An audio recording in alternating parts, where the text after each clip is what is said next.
Who is it? Little Rock North? No. Or just, what is it? Just Central. Oh, just Central. Yeah, but it's Yeah. it's like part of a county and a couple towns, I think.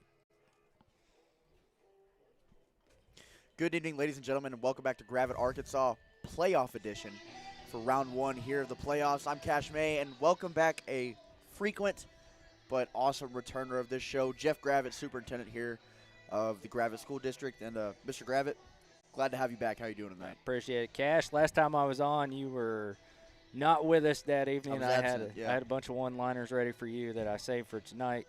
I brought the Gravette bling out. It's the 20-year-old Gravette watch, still ticking. Original Gravette bracelet from my first year teaching here. That's awesome. We're undefeated. Yeah. All right, so getting us started off, we're going to have some scores from this past week. Starting off with probably the game of the week here. We had Gentry versus Gravette, and Gravette came out victorious, becoming Big G once again, beating the Pioneers 31-14. Gravette defense is one of the best in the state. 20 takeaways this year. I'd say that's pretty good myself. Next up on the list, we have number 6 Prairie Grove stomping the Lincoln Wolves, beating them 74-30. If Prairie Grove plays like this in the playoffs, I think a lot of teams should be looking out for that because they will be dangerous, especially because it's hard to handle that wing T. Next up, we have probably the most obvious score of the week. We have number 1 Elkins versus Huntsville, as the Elks took that game 42-0. Literally all I have on my script is we expected this. So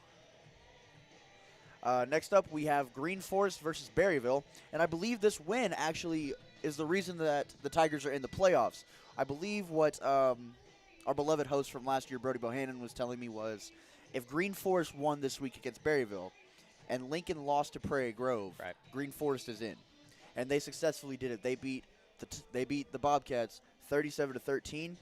The Tigers win in dominating fashion, again, to ship them to the playoffs. Following those scores, we have a little interview from Mr. Gravette here. And first question I have for you is, what are your thoughts on the Gravette Lions season so far? This is the most fun I've had in a long time watching football on Gravette. I've went to every game except Green Forest. I've seen us rally in tough situations. I've seen us win different ways. What you said earlier, I can't remember a season where we had this many interceptions. I agree. And we've had some exciting interceptions and some interception returns. Best senior class we've had in a long time. 100%. Like every game, you've got a senior stepping up. We've hit passes down the field when we've needed to, but the thing I think that will go down in the history books is just the running game. Like I agree. The offensive line and Gabe and Critter Yeah. and Caden on the reverses, we've just been pushing it down the field. And we've really worn some teams out physically, which is fun to see. Shout out to Coach Rhodes, all the coaches down there. Like, this is a team that has no quit. And we saw that at Elkins. Go down 21-0. Yeah. It's 21-21, and it wasn't really a lot of big plays. It was just we're going to come right at you. Yeah, I agree. It's been really fun to watch this team. It feels like the bond is a lot stronger this year than it has been in previous years. A lot of guys, too. You know, a lot of guys in each class, and you can tell everybody's getting along, and they're pushing each other. I bet there's a lot of good competition and practice with this group. Yeah. And so my next question for you here is, so both of these teams really heavily depend on this run game. Yep. And how important do you think the passing game will be tonight as opposed to the run game? I hope for us it doesn't have to be, because if we're doing what we do, we might throw 10 or 15 passes and be great because we're averaging 10 yards a carry. We can throw when we need to, and we've got receivers, we've got a quarterback, we've got a line that gives him time. I don't know if we're going to want to show all that tonight. I agree. You know, I bet we've got some things in the passing game we haven't really showed all season that I'm excited to see if we can win this week. Hamburg, same thing. What we've seen on tape with them is a big physical running game, but our defense has shown we can hold up on that side. I agree. And, you know, mentioning the offensive line again, I will give you guys a stat for this year. The Gravette Lions offensive line has only given up 1 sack so far, and it was against number 1 Elkins. There you go. So I think that speaks for itself on, you know, the passing game. Cameron has a lot of time in that pocket. We have deep threats like Caden, where he can, you know, hit you with a short route, but then he can burn you deep. With all these running backs, Cam Bedwell's speed is underrated. It is. Like, it really is. He's broken some long runs this year, but he's also extended plays where he gets out of the pocket, and he's helped his line being able to move. Yeah. And without making your pick for this game yet, what do you think the deciding factor will be? You know, most high school games are how you start and who plays the cleanest. Like, can we not turn the ball over? Can we not have a lot of penalties? You get out, you get a couple touchdowns here. There's a lot of momentum. We saw last week, we're resilient. We can overcome that. You know, the weather was terrible. Gentry hit us with a couple big plays early. And over time, we won by just being physical and making big plays down the stretch. Elkins game again, getting down 21-0, had the block punt. Everything seemed like it was trending the wrong direction. 45 minutes later, we're 21-21 with the number one team in the state. So, to me, I know that's what the coaches are going to say. Play clean, don't put the ball on the ground, don't make costly penalties, and you usually win. Right. And, with other guests that I've had on the show so far, we say the same thing. It's been more, instead of just focusing on keeping the ball and secure the ball, be clean with it, focus on all of the little things. And I think that's something that from last year to this year, the Lions have done really well. I think that last year, despite the fact of going to, I believe, the second round of the playoffs, we didn't always play clean. I would say that we played good, but we inconsistently played clean. And I think that the transition from last year to this year, it's been much cleaner, much more flow to the team, much smoother, and we've seen the result of it in good play. Yep. You have to press a little bit more when you're playing a team. That last game of the season last year, that was rough. I mean, that team had a lot of talent all over the place. And you start trying a little bit too hard, and you try to be too perfect, where now seems like we have the depth, and I haven't felt like we were outmanned by anybody we played this year, and that's what's exciting about the playoffs starting. But we have the opportunity to be within ourselves. Let's have a good play on this down. Yeah. Worry about this down right now, and then we'll worry about the next. One at a time. 100% I agree. Now the best part of the show, we're going to get on to the picks. We have plenty of games this week, as obviously the playoffs have started, so many more games to go over. First game up will be Ashdown going to number 9 Highland. The fan vote was 92% Highland, and I got to agree with them. Not because I know a lot about Highland, but because I know that Ashdown does not look great. I know that record is a 4-6 record, and I just don't see, from what I've seen on film and things like that, I don't see Ashdown going into a team like Highland and just really doing much. I think that they may make a little bit of a push, but I just don't see it. I don't see it happening. We played Ashdown years ago. That's a school that can be up. They haven't had as great of a season. Shout out to my friend, principal in Rogers, who was one of my roommates back in college. Steve Bowman used to be the quarterback for Ashdown, and I think they made the quarterfinals that year, but no Steve Bowman, and his kids aren't playing down there, so I'll take Highland. Next up will be number 24 Gosnell at number 10 Clinton. The fan vote is 91% Clinton, and I got to go with them. I think that Gosnell looks decent. Again, not a team that I know a whole lot about, but I do know this. Clinton has been a salty team. They've been really good at football this year. They're big. They're physical. They know what they're doing, and they're doing it right. So I don't think there's any reason to go with Gosnell in this situation. I got to go Clinton. Yeah, historically to me, I've seen Clinton win some playoff games over the years, and I haven't seen Gosnell in the playoffs a lot. There's been a season or two where they've been okay. This was a harder pick because you're right, these aren't teams we see a lot or that we don't get a lot of their highlights. So it'll be an interesting look at 10 o'clock tonight, see how we did on that one. Right. Next up, we have Green Forest at number 8 Mina.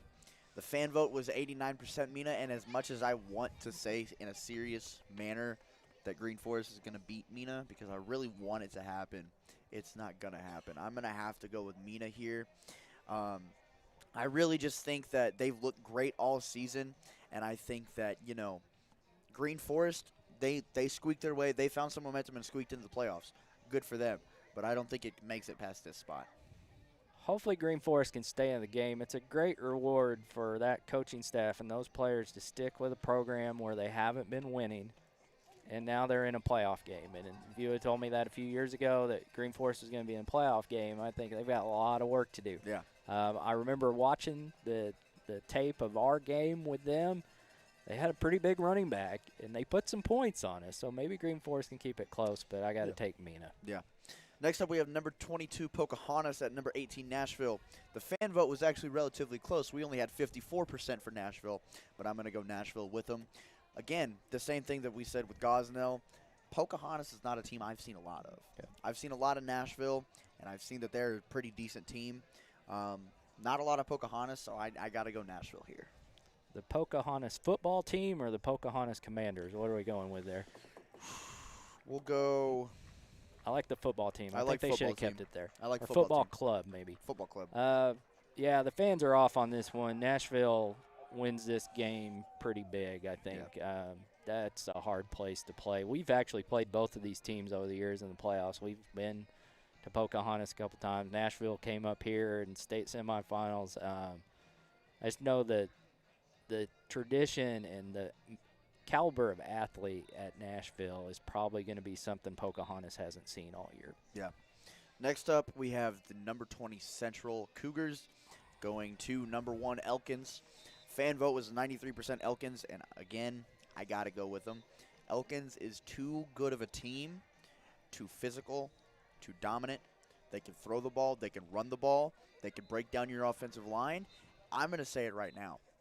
I said it at the beginning of the year. I'm going to say it at the beginning of the playoffs. Elkins is your state champion this year. I don't think there's anybody except for maybe Arkadelphia stopping them. I'm going to go Elkins. I like the Gravette Lions there. I think we've seen them one time. This game should not be close. Yeah. Elkins, too, has, the kid that stepped in at quarterback at the beginning of the year that they thought, okay, now they're bringing another quarterback. He looked great. Yeah. The defensive line at Elkins was like playing a 7A defensive line. No, like it really the was. Quickness, the size, the wingspan. It was phenomenal what we did in the second half and came out and were able to throw short passes, little in routes and things to like get 5-7 yards and neutralize that pass rush, which was unbelievable. I hope they have a couple challenges here and there, but if we want to make it to December 14th at noon in War Memorial Stadium, you're going to look across the field and you're going to see a team wearing purple. Yeah.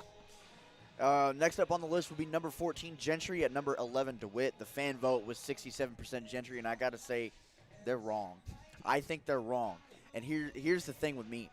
I think that Gentry is a good football team. I will give it to them. They had us beat in the first half here on senior night. Terrible weather, and they pushed through for at least a half, right? But they showed that they cannot handle another good team as a full game, in my opinion. I personally think that DeWitt is a close enough contender to them that it will be a close game like us for a while. But I think DeWitt is too physical for them. I think that they're going to overcome and they're going to power through Gentry, and I think it's going to be a close game, but I think it's going to be a W. I think it's going to be a W for DeWitt. I might have had too much rain in my eyes last week because I was standing on the hill watching a lot of our middle school students and gentlemen down there that were having the time of their life in the rain. And every time I looked down the field, Gentry seemed like they had guys open downfield that we haven't given up all season. Yeah. Now, our overall physicality and getting the turnovers eventually won the game. I like Gentry here, and I think this game's a litmus test for Gentry's program of how far they've come. What we don't see up here at Gravette is Gentry is growing like we're growing, and they're getting more kids, and you could tell that was a physical Gentry team. I think their game can travel. I think that they can win here tonight, and I'm glad they're doing it because we're sitting here and they were on a bus for 5 hours today. I agree 100%. Next up will be number 16 Prairie Grove taking a trip down to Lone Oak. The fan vote is 84% Prairie Grove, and I'm going with them. From my knowledge and my experience with the Lone Oak Jackrabbits, that's a baseball school. That's not a football Yes, school. they are. If you guys didn't know, they just graduated 4 D1 baseball commits. I think at least one of them being a Arkansas commit, and I believe Steele Eves. I believe that's one of their guys that went to Arkansas, pitcher. So they're not a football school. They're a baseball school to me. And looking at records, looking at things like that, also looking at the fact that Prairie Grove put up 74 last week. And, the run game is crazy. They can throw the ball when they need to. It's not long down the field, but they can get some yards off a short pass. I think that's going to be too much for Lone Oak. I think that Prairie Grove is going to absolutely dominate them. Prairie Grove has the hardest offense to prepare for if you don't play them every year like we do. And you saw it here. I mean, it was windy that night, and they had an early bad snap and an interception. Right. That could have been a closer ball game. And Prairie Grove definitely has the athletes, and they are a system team that also has talent, and you could see it, and they're not going to be 3-4 in the conference every season like this. I mean, Elkins is incredibly up right now. Gravette's due to be good for a while. Right. Prairie Grove's that other team that every year, Right. like we beat Prairie Grove this year, and that was the first time in a while. Yeah. And Lynn Gregson was our guest on the last show during that game. He said it was 13 years. Really? At that game, it was 13 years since we beat them. Yep. I know with Coach Bo's time, they've had our number. I know now we beat Gentry 19 out of 24 years, which is about my run here. I like Prairie Grove. I like the people there too. Like that's a good group of folks. They're always great competition in every sport we play for, and they're one I can root for tonight. Yeah. Prairie Grove is a fun school to play against in all sports. Every sport, yeah. And I mean, it matters to them. It matters to them like it matters to us in Gravette. Like I look forward to every time we play them. Yeah. And as an athlete, I will say this about Prairie Grove and my experience with them. I've never seen a chippy Prairie Grove team. Nope. Like you see the P Ridges where they talk a lot. They won't you have see the it. teams like that, they won't do that. They put their head program. down, they play the game. If they lose, they lose. If they win, they win. Yep. And I love that about them. And our final game on the list, we have number 15 Hamburg at Gravette behind us right here. Number 6 Gravette right behind us. Fan vote is 99% Gravette. I got to go with them. Now, what I've heard about Hamburg, they're very similar to us, as in their run game is very important to them, as they also, similar to us with Gabe Holmes, have a very good running back. Despite that, I think from what we've said about Gravette coming together as a team, bonding, in my opinion, better than they did last year, cleaning up the small things, the depth they have to their team, the fact that they can run and pass the ball and be a threat, the takeaways, putting everything together, I don't think Hamburg can handle it. I'm going to go Gravette. Even if Hamburg was a touchdown better than us, which I'm pretty sure they're not, that is a hard trip across the state of Arkansas. They touch Louisiana and Mississippi. Our very own Mr. Bagley told us that they are closer to Shreveport than they are us. Yeah, that is the farthest road trip of any 4A school for us to play. And for those kids, because I've done it before, and I know we've done it over the years. We did it in Rivercrest last year. It's hard when you do that. The environment here should be something better than they've played in front of all season, and I trust our coaching staff. I think we've got some things maybe we haven't put on tape all year that we'll have some fun tonight. I hope so. Well, that wraps everything up. Unfortunately, there is a chance that this is the last one of these for the season. Ooh. Now, if Monticello loses to Forest City, we will see you here next week. But if that does not happen, we appreciate you watching. We've enjoyed having you all here. I'm Cash May. I give you a little not so fast, my friend, there. Not so fast? We might not have the upset next week, but maybe in a week or two. Week or two? We might. If we could see a 3 seed down the road, and that maybe why we need a team like Gentry to win. How much fun would that be to play Gentry round 2? Like on, wow. No, 100%. But if the circumstances happen where we host another playoff game, we will be back from my knowledge. But if that does not happen, we appreciate you all tuning in. We will see you next year. Now, because we are not streaming the rest of football, if we do not play another home game, tune in to basketball as that has started up. It'll be Tuesdays and Thursdays after the football season ends. Again, I'm Cash May. This is Mr. Gravette. Thank you for tuning in. We'll see you later. Go Lions.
It's playoff time in Gravette, as it is a much anticipated matchup in the Class 4A playoffs.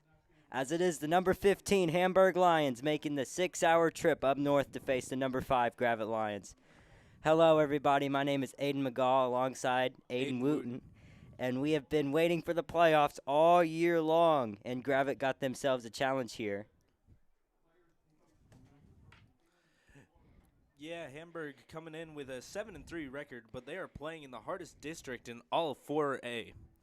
They have to compete with teams such as Warren, DeWitt, and Monticello, and this Lions running attack is going to test Gravette's defense tonight because Nikhil Lewis is a force back there, as he is a physical back with elite speed. He might be the best running back Gravette faces this season. And looks like the Hamburg players are starting to run onto the field here. Wooten, how do you think this game is going to go? I think this is going to be a very run-heavy game by both sides of the field, as both Hamburg and Gravette have really good running backs. And Hamburg has also tended to have a pretty rough rushing defense. So, yes, this is going to be very interesting to see. And it is the playoffs, so it is much harder than it usually is in the regular season compared to their division. But let's see what's going to happen tonight. We'll also see if Gabe Holmes ends up playing this week, as I believe he only took 2 snaps last week against Gentry. Yeah, and he is such a key player for Gravette, too, along with Caden Brown and Jacob Gaylord as well. And Jacob Gaylord, he had a very huge game against Gentry last week. Hamburg already in position here, and Gravette's ready to get into position. Brody's going onto the field, so it looks like Gravette's going to kick off first. And most of Brody's kicks this year have gone into the end zone for a touchback.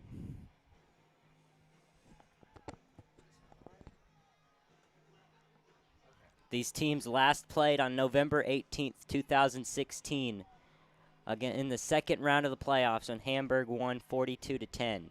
So let's see if Gravette can take their revenge from 8 years ago. Almost to the day.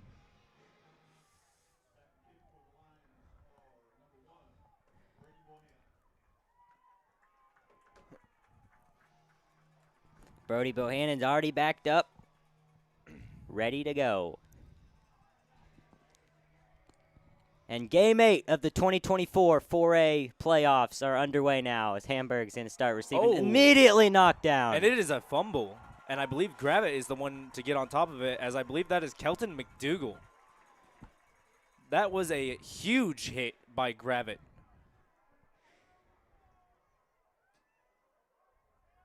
And that may have been a turnover.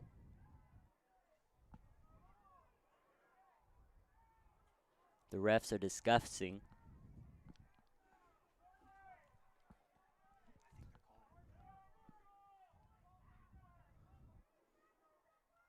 And it'll be going to Hamburg. And I believe we're calling targeting there. Targeting penalty against the Lions, and Hamburg's already bumped up on their drive. That looked like a turnover. That was a huge hit there. I'm not 100% I agree with that call. First down and 10. They're going to start on the 49-yard line.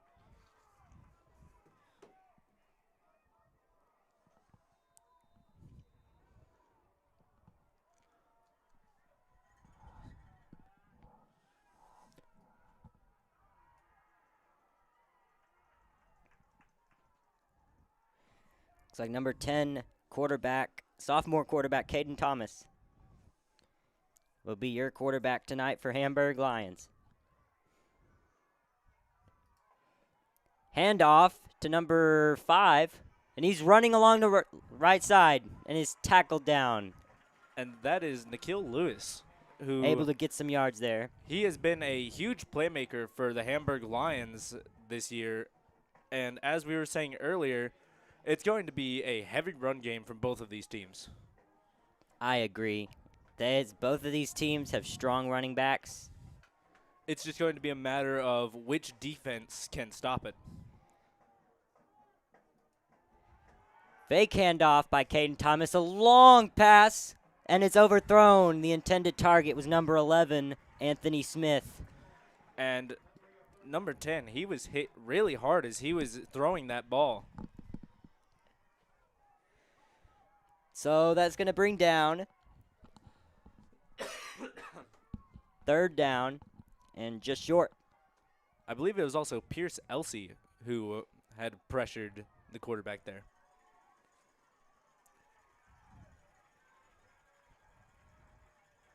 Taking the snap. There's another handoff. And what a powerful, he lowered the shoulder and he was able to push over the line of scrimmage there for the 1st down. And Nikel Lewis, second. He receives his second handoff, and he's going to get some more yards out of that. And again, it's just going to be a matter of which defense can stop the run.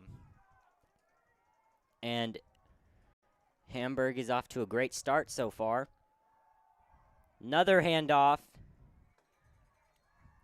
to number 5, Nikel Lewis. And he will get roughly 3 to 4 yards on that carry.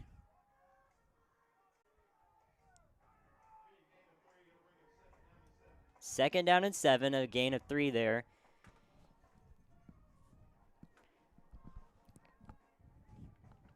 Nikel Lewis looking like the main running back for this Hamburg team.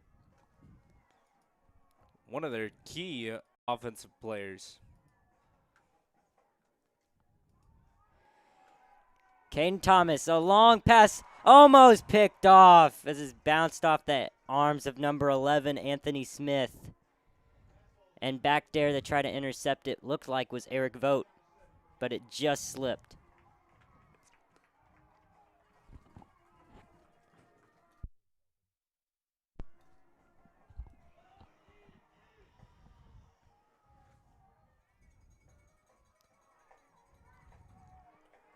Kelton almost had a pick there,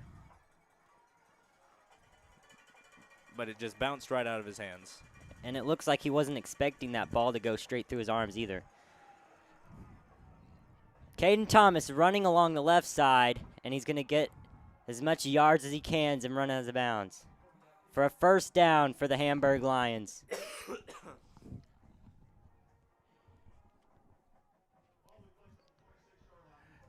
And honestly, if you were to ask me, this Hamburg team looks a lot like Gravette's team. We run a lot of options, and then earlier they also brought number 13. He was moving to the left side, and then they handed it off a lot like what we do a lot.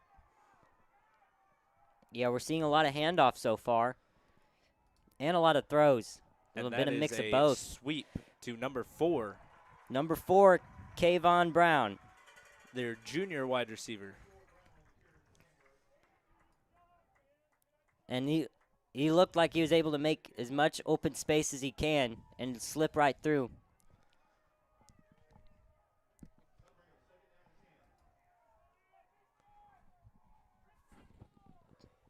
Second down and 10, though.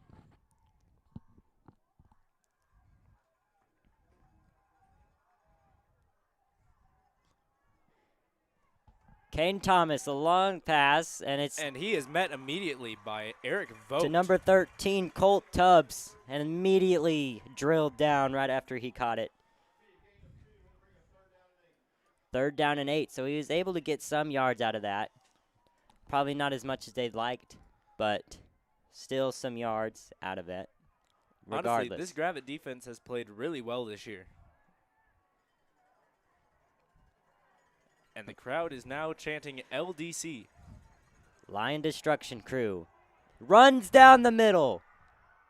And he's met.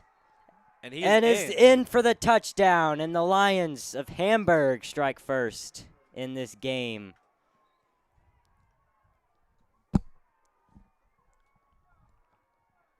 I believe that was number 11, Anthony Smith, for the touchdown. Anthony Smith's second play of the night results in the first touchdown of the game. And 15, Alberto Aguilar. Straight down the middle, 7-0. Hamburg. This is definitely going to be a tough game, but anytime it's the playoffs, you're bound to have a tough game because both teams are here and they're wanting to just go on and get as far as they possibly can, hoping to go out and win the state championship.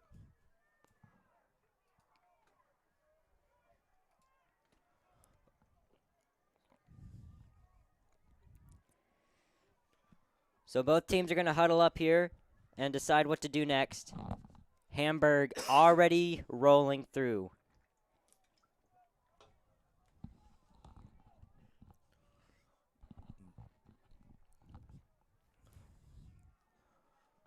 I have a feeling this is going to be a very offensive game unless the defenses can just get together. Yeah, it's going to be interesting to see how the Gravette offense can do here. Is number 15, Alberto Aguilar, is here to kick it off for the second straight play. Long, and is going to go all the way back for a touchback. And that was quite the kick. It didn't even bounce in the end zone. It actually went out of the end zone.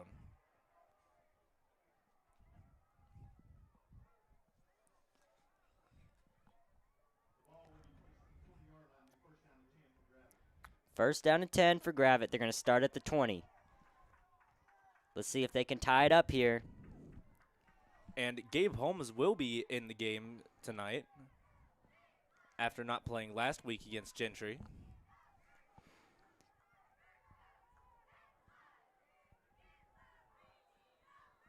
And the Gravette offense in the playoffs is now beginning. Fake handoff by Cameron Bedwell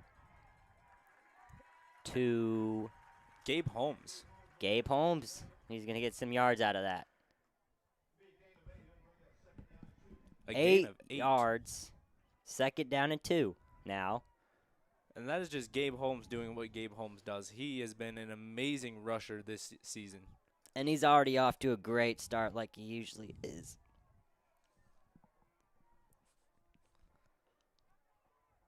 Caden Brown in motion. Handoff to Caden Brown. And he's going to get surrounded by a pack of Lions. Hamburg Lions. But he's still able to get a yard on the play as he was playing very physical there. He was trying to get as much yards as he can, and he put up a great effort. And I believe there was a ref who got hurt on the play. Not sure what happened there, but he is sitting down on the field.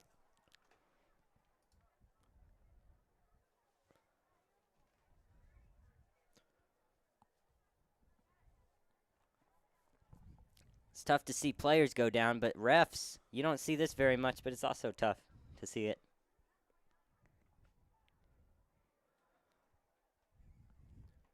Football is a very physical game, so sometimes it happens, and of course, we hate to see an injury happen. And he's able to get up.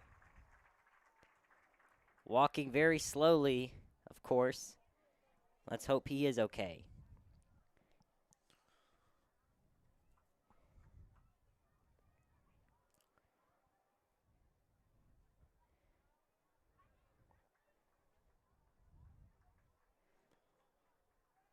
And as both teams are getting ready to line back up again. On the 32-yard line is where they're going to start from here.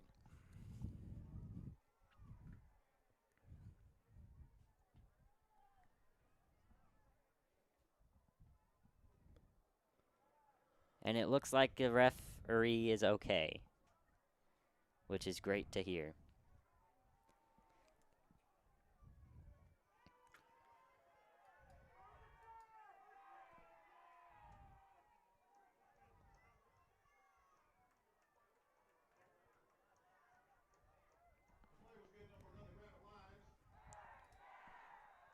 And I guess somehow Gravette has a first down.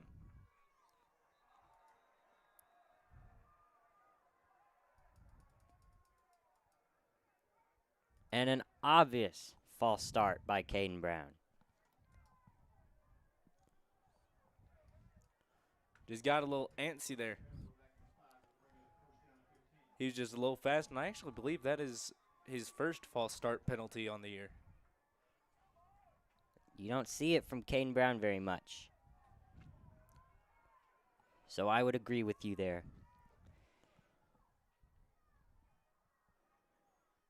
Ken Bedwell hands it off to Jacob Gaylord, who jumps over a player, and he's going to get a lot of yards out of that.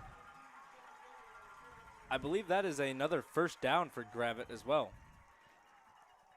Forgetting about the penalty and just going straight to the next first down. And Jacob Gaylord, he had a big game against Gentry last week.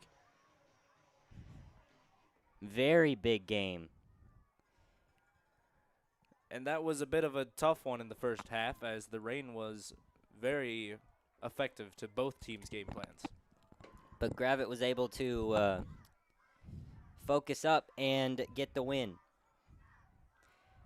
Gets back, and he gets as much yards as he can.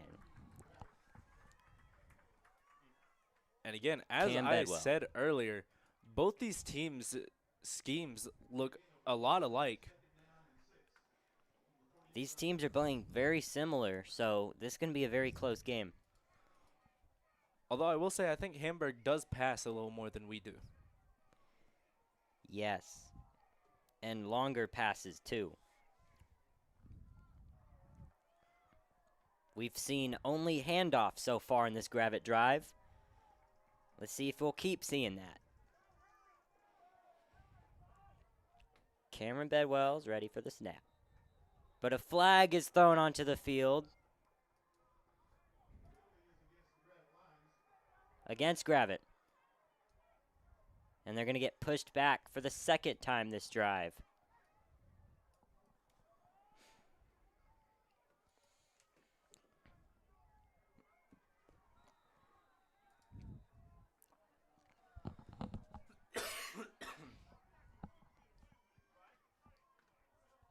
Once again, Cameron Bedwell's ready for the snap. He's going to get it.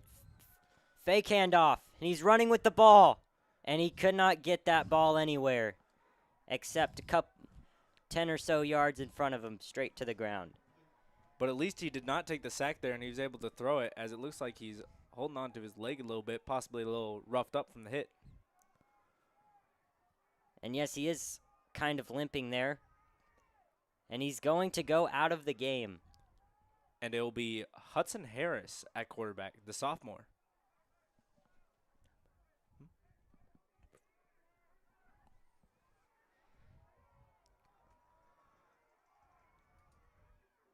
Hudson Harris up at QB now. Long pass, and it's picked off. Hamburg has it, running out of bounds right after they get the ball. And the Hamburg Lions have a truly sensational start. And that is a really bad way to come out. Just first play at quarterback and you throw a pick.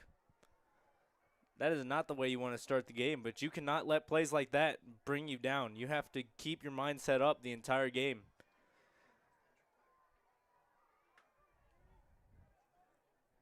Because that's what really gets you. You make a mistake and you let it bring you so far down that you just keep getting into your head.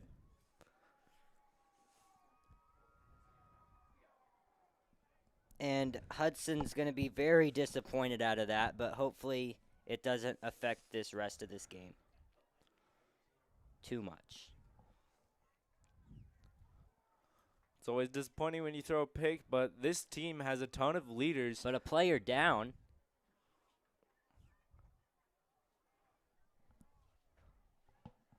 Can't tell who that is from up here.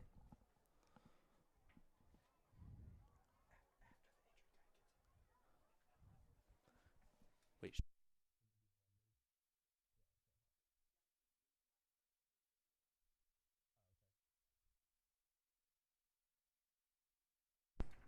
And it is number 55 for Gravette.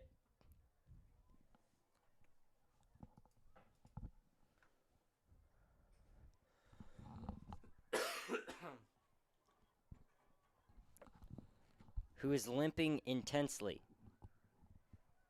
But this is always tough to see throughout these games, and we hope that he's feeling better soon and able to get right back into action.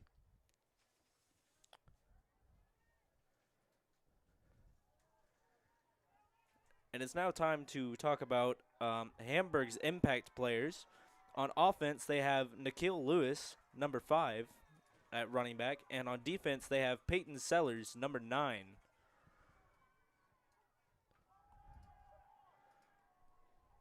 Long pass way up, and it's overthrown. Intended target was Number 11. number 11, Anthony Smith, looking for his second touchdown of the night.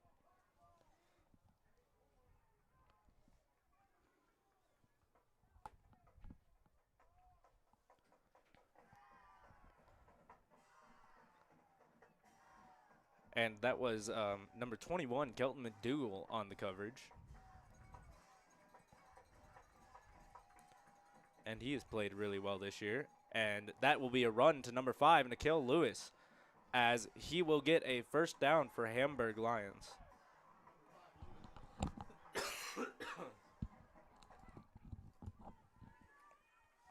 And we've seen this from Hamburg, slow and steady gains, couple huge ones, but they're able to be consistent with it, and that's why they have the lead so far, and they have the ball once again.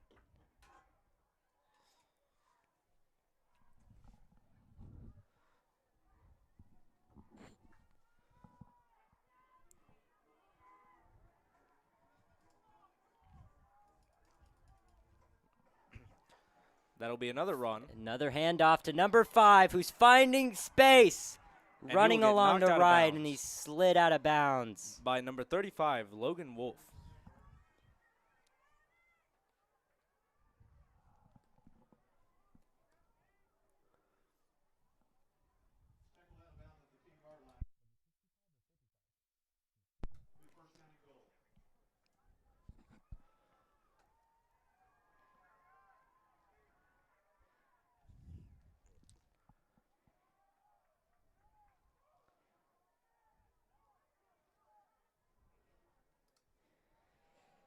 Another handoff to number 5.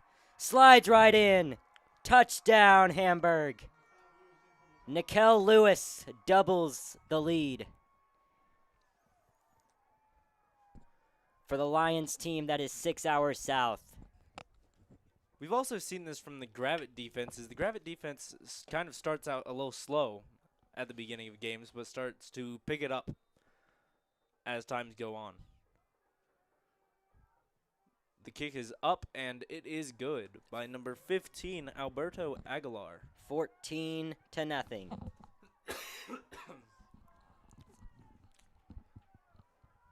But there is still plenty of football left to be played, as there is 6 minutes left in the first quarter.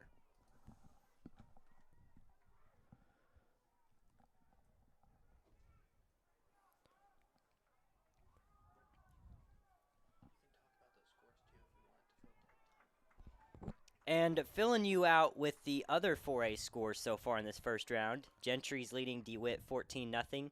Central scores first against Elkins. And Forest City strikes first against Monticello.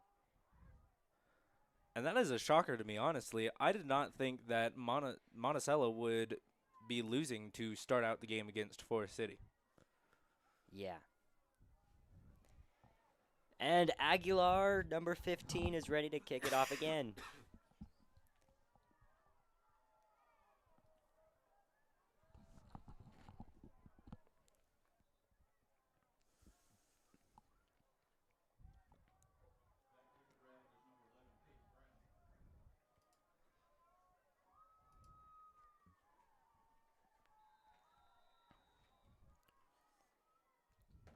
Long kick. It's going and is caught by Caden Brown. Pulled out his jersey and is tackled shortly after that.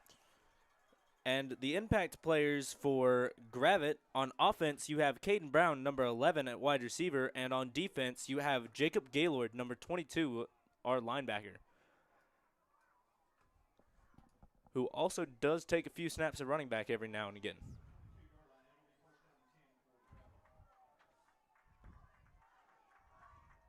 And Cam Bedwell will be coming back out onto the field after Hudson Harris threw his pick. And he looks like his leg is somewhat better, and it's hand off to Gabe Holmes, and he's not able to gain much from that. Surrounded by a pack of Hamburg Lions. And this is going to be a tough game, but this Gravette offense is going to have to figure out how to get through this defense. They're going to have to figure out their offensive rhythm they've had all season long if they want to try to stay in this game. Cameron Bedwell with the ball back. He's running along the side. Long pass to... I believe that was to Jacob Gaylord. And he's going to get a good run out of that. No, sorry, that is number 20, J.D. Beam, and he is hit hard out of bounds, but able to get a good gain for a Gravette first down. And they're going to need more of this if they want to get down to the other side and score a touchdown and cut the lead in half. They really are going to need to get their offensive rhythm going, and then they're going to have to figure out how to stop this Hamburg offense. Fake handoff. Cameron Bedwell is going to run it in for a couple yards, straight down the middle. And he's able to get a few handoff. yards.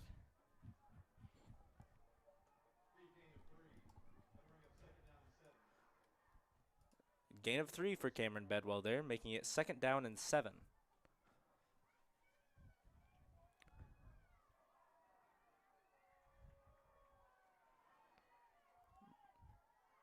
Jacob Gaylord in motion.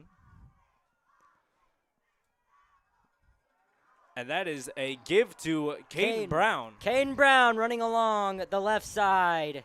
And another huge run. That is another huge play by Gravette's offense here as they are looking to get into the end zone to cut this lead in half. And it looks like there is a Hamburg Lion who is stumbling around there, number 31. 31, Jeremiah Burrell, who is slow to get off the field, and he's having to be escorted out by the trainers. Of course, hope he is okay. It is tough to see injuries like that.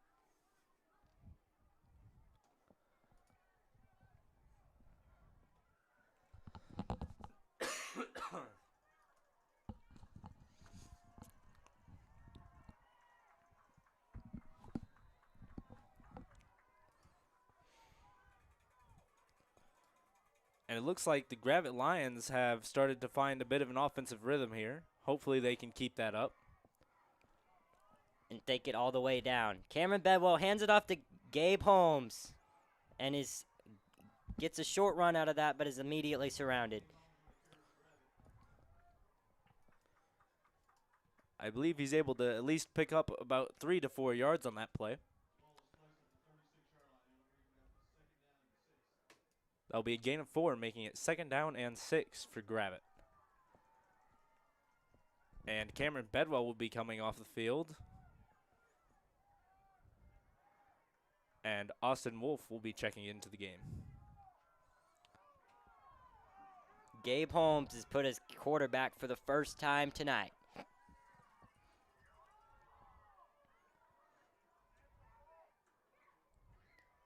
Running straight down with the QB run, getting as much yards as he can. The big man, Gabe Holmes, doing what he does best. Gabe Holmes, he is a big man. And a first down, thanks to Gabe Holmes with the QB run.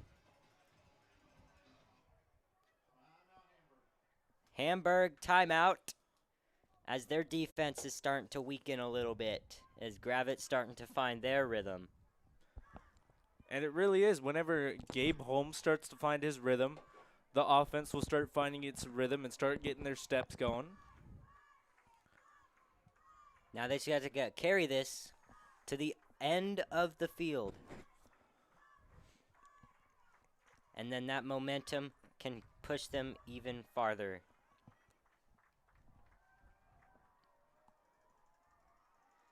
Gabe Holmes still in at quarterback.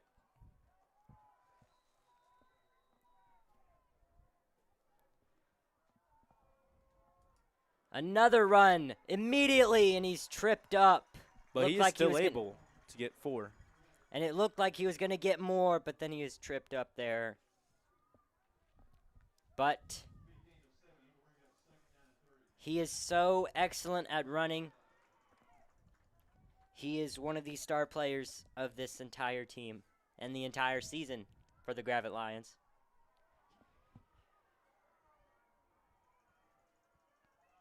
Remember at the beginning we were tracking his touchdown count, but we lost count because it's been so many.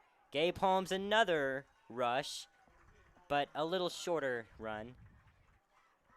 But that is good for a first down. He's still able to get that gradual increase and push down the field, and it's a first down. Another first down. And like you said, it looks like this Hamburg defense is starting to soften up a little as Gravette has found their foothold. Caden Brown in motion. Fake handoff. Gabe Holmes going to run it again. And even shorter run. And that was just a really good play by that defensive player there. Able to sneak right through, like find him directly.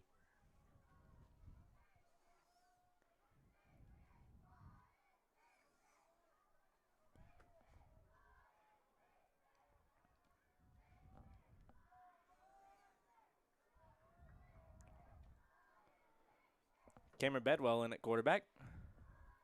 Finds. But that is dropped by number 12. What a tough drop there.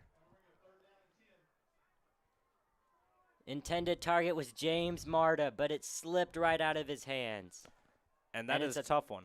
3rd down and 10. And James Marta will be checked out of the game for number 7, Eric Vogt.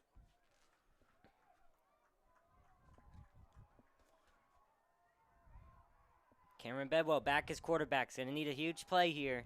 It's a 3rd down and 10.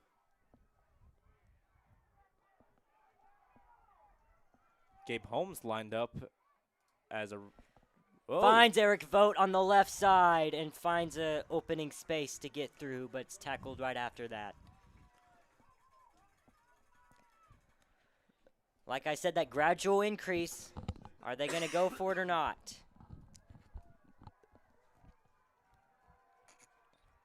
They put Pierce Elsey in the game. Looks like they're going for it. 4th down and 4. Gabe Holmes at quarterback. Right on the 10-yard line. 10 yards away from cutting the lead in half. 4 yards away from the next first down. Jacob Gaylord in motion. And a Gravette timeout, as this could be a very crucial play in this game.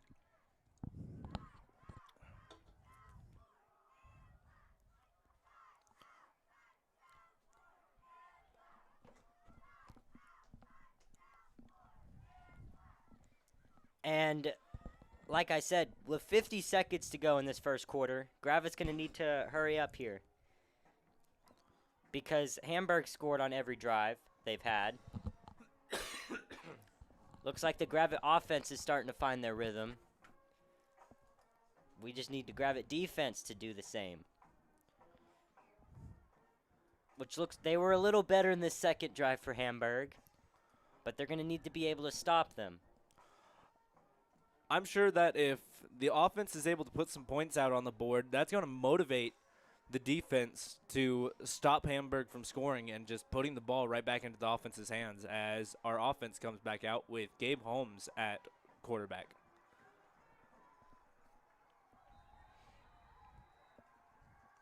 Gabe Holmes is quarterback. 4 yards away from a first down. Rushing through, and it is stopped, and a turnover on downs. And this defense is really going to have to stop this Hamburg offense. This is a very crucial drive for the Gravette defense. If they slip up here the rest of the game may not be very good. But yet again, it is still the first quarter. 44 seconds left, in fact.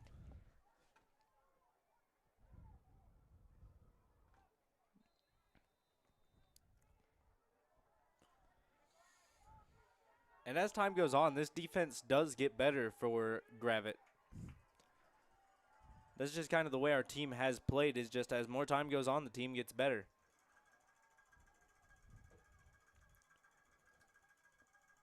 And that'll be a handoff to number 5, Nikel Lewis, and he will be stopped immediately for no gain. And that's exactly what we were talking about. Gravette's defense got to find their rhythm, and it looks like so far this first play has been just in their favor.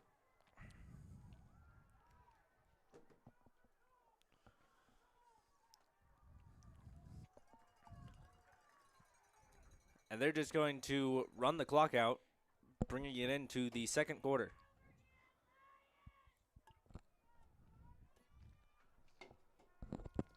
First quarter comes to an end. Hamburg is the one on top.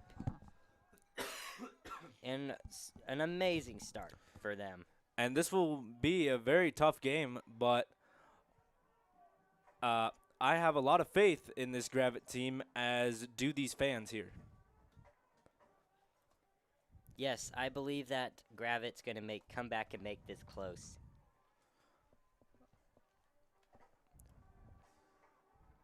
I mean, we saw in Gentry last week, it was 14-0 going into the half, and we ended up winning 31-14. If we can do that there, we can do it against Hamburg too. And usually I like to say that Gravette is more of a second half team. We like to show some of our best game in the second half. We have been a second half team pretty much all season.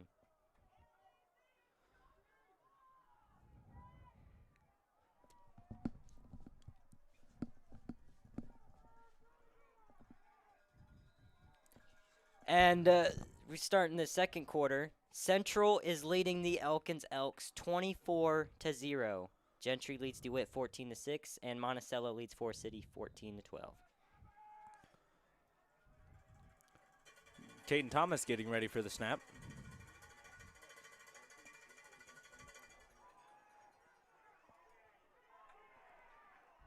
And that'll be a quarterback keeper to Caden Thomas for a gain of 2.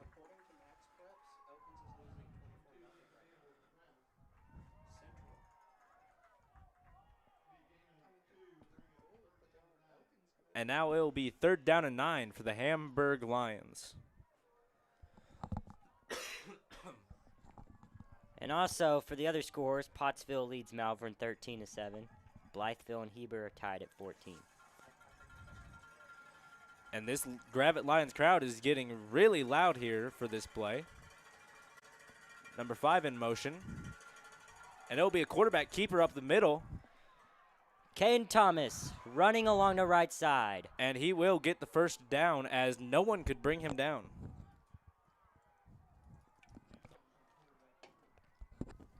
And that's how Hamburg's been able to get down the field so easily. Their run game has been really good, and just this Gravette defense is going to have to figure out how to stop it.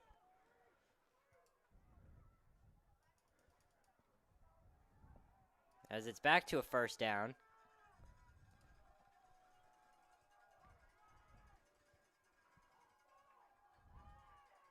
Caden Thomas finds number 14, Lawson Carter.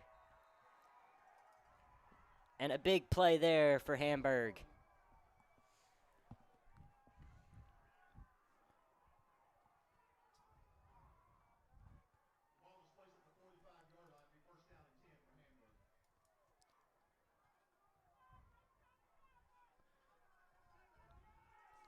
And another first down for Hamburg. Caden Thomas ready to take the snap. And that'll be Hand a off handoff. to number 5, straight down the middle. But he is tripped up after getting the first down. Tripped up by James Marta, number 12, on the defensive line.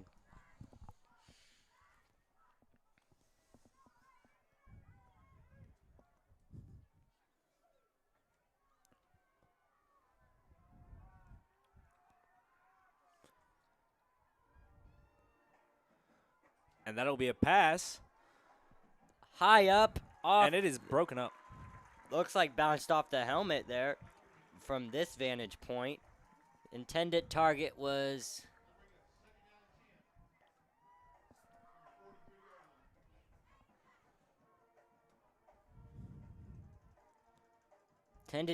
number 4, Kayvon Brown. And on that coverage was number 2, Cade Phillips, the sophomore who has played really well for this Gravette Lions defense.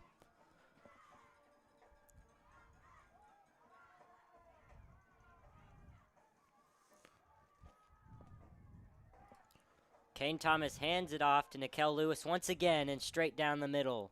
And a few more yards gained out of that. 3rd down now.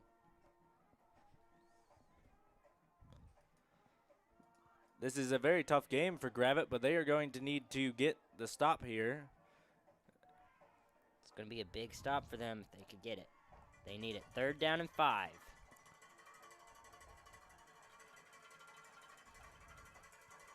Another handoff to Nikel Williams. And he's gonna looks like he's gonna get almost the first down. I believe he actually did get the first down. But Eric Vogt on the tackle. And Hamburg's just been so consistent with getting down the field so easily. They really have, and this Gravette defense is going to have to figure out something quick, and I have a feeling going into halftime that is going to be a talk.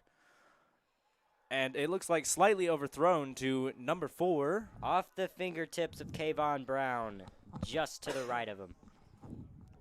Or to his left. And again, Cade Phillips on the coverage there.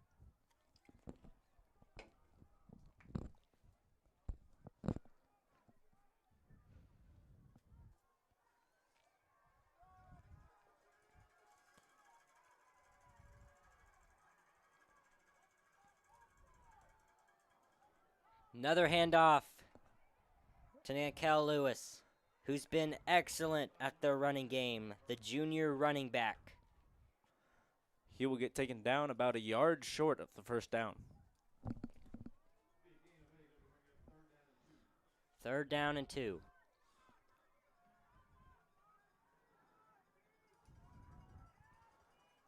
Gravette really needs a turnover here. And they need one fast.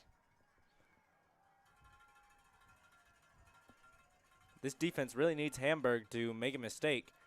And that will be another a handoff. handoff to Nikel Lewis, who's going straight down the middle.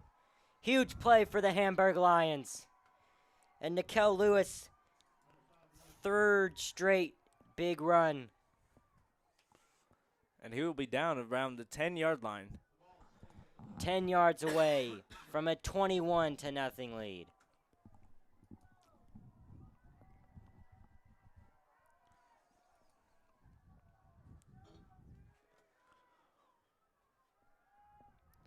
Long pass, broken up. And that was beautiful coverage by number 21, Kelton McDougal. And the intended target Was number 11. Number 11, Anthony Smith, looking for his 2nd touchdown.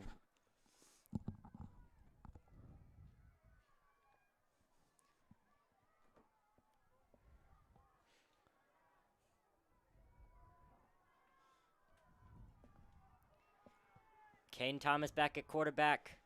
Another handoff to Nikel Lewis. We can pretty much say this every single play, almost. And he will get taken down, making it about 3rd and 5.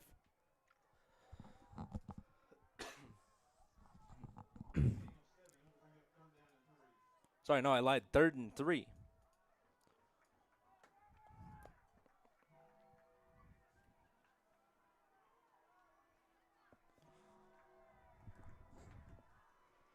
Four yards away from the 3rd touchdown. Looks like a handoff, but he's stomped. He'll be Just stopped short. short. That was number 9, Peyton Sellers, the senior. His first play of the night. It'll be 4th down and 3, and they will be going for it. Looks like they're, and it is. There's a flag on the play.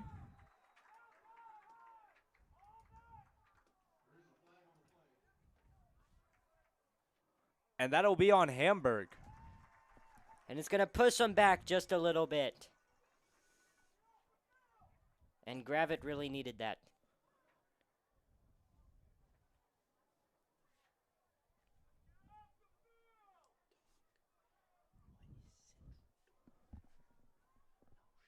And Central is beating Elkins 31-0 in the second quarter.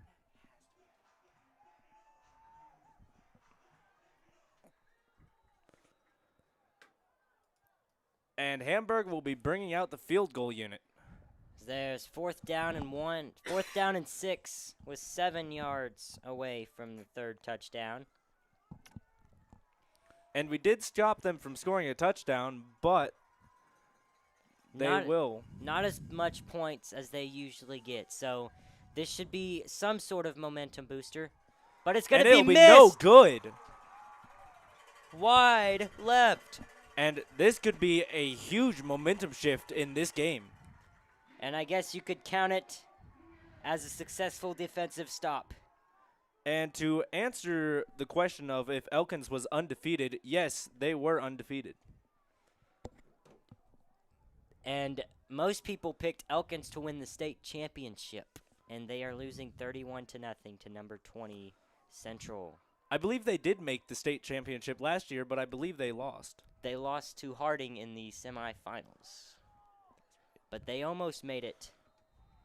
Sorry, that's right. They almost made it. Cameron Bedwell long past the J.D. Beam, who jumps up and catches it and steps out of bounds. And what a catch by J.D. Beam, the sophomore. And they're going to start rushing here halfway through the second quarter.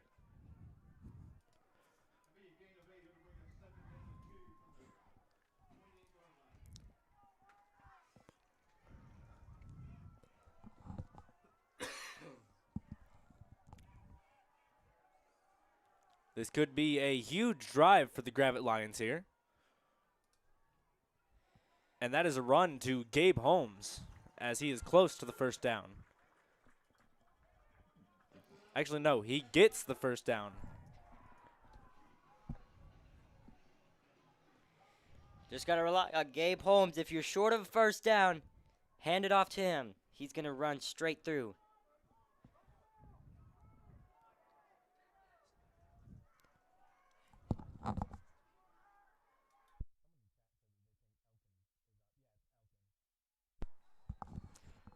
And Sorry, it's actually Elkins who's up 31-0. Just Max Preps was being a little weird with the score there, saying that it was Central who was winning.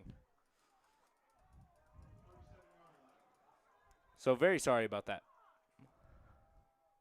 we almost were shocked just a little bit.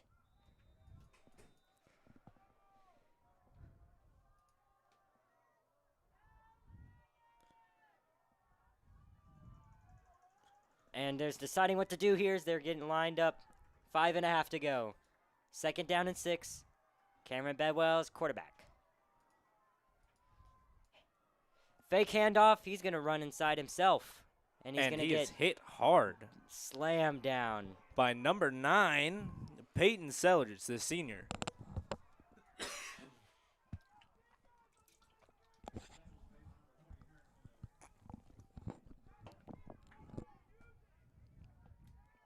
Pierce Elsie's going to come in, along with number 3, Austin Wolf. It'll be 3rd and 2. It'll be Gabe Holmes in at quarterback.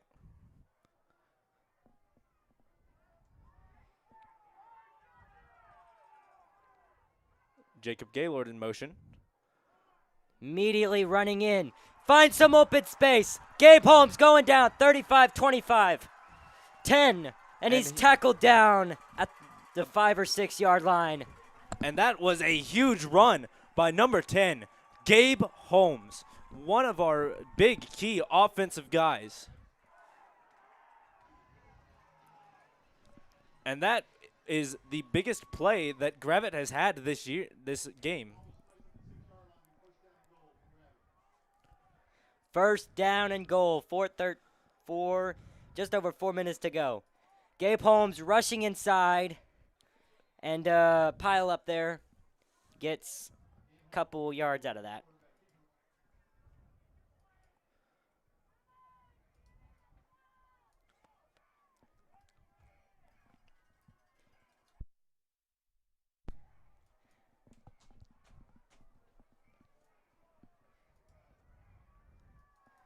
Gabe Holmes back in.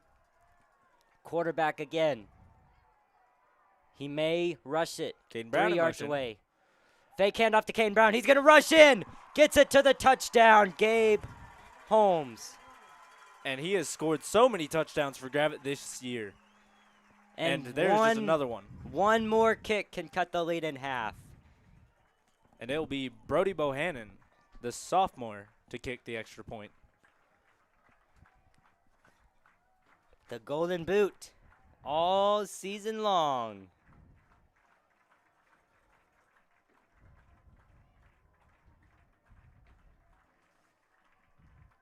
And it is straight down the middle. It is good. Brody Bohannon.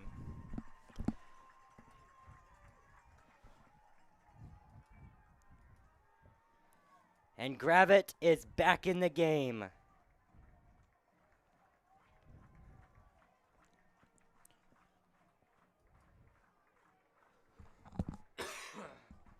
The offense was really able to get the ball rolling on that play as Gabe Holmes was able to cap off for a big touchdown to make it 14-7. Hamburg.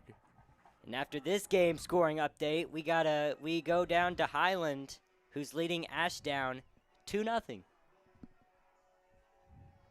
Pretty exciting game there. As Brody Bohannon and the Lions are getting set up for the kickoff.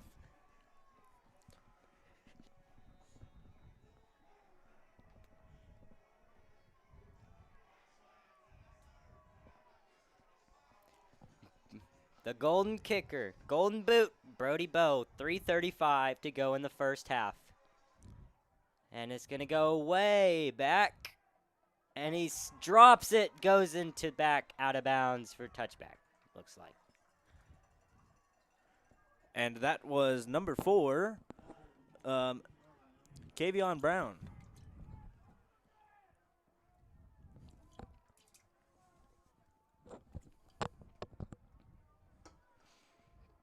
And this Lions defense is ready to come back out here and hopefully get a stop. They barely stopped it last time, all thanks to a missed field goal kick. Let's see if they can stop them completely this time. We're really going to have to watch Nikel Lewis. He has been running. He has had the ball almost every time. And he has another carry there, and he is hit low as he is only able to gain about 2 yards. And like I said, Nikel Lewis is going to get the ball almost every single time. But looks like Gravette's starting to find the patterns. But yet again, that was just one play, but let's see if they can keep that up. That was a good defensive play there for the Lions. That'll be a gain of 3, making it 2nd down and 7.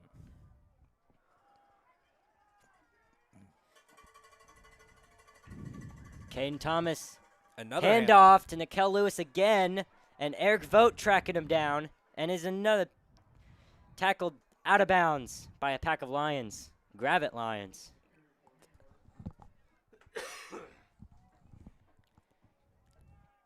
And that'll be a Hamburg first down.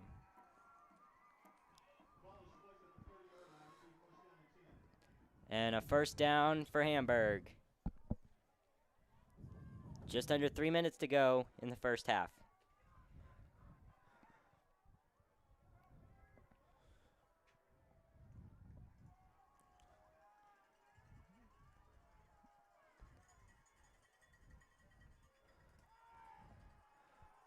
Kane Thomas finds Nickel Lewis wide open.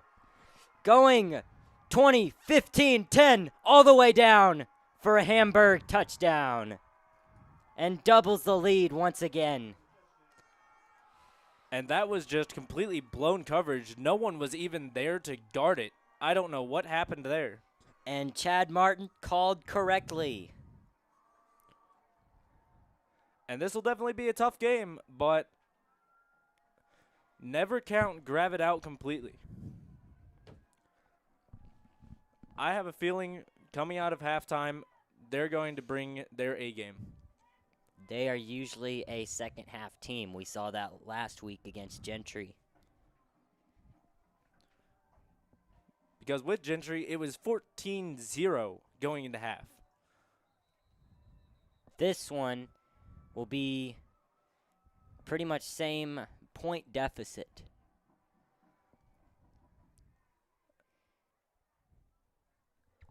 And a whistle's called.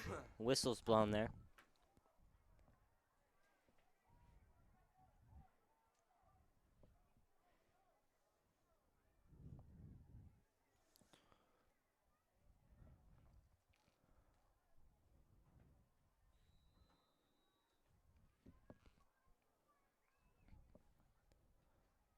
Alberto Aguilar is ready to kick it again. This one is Good to make it 21-7. And the same point deficit that Gravette went into last game against Gentry during halftime. Let's see if they can do the same here and come back.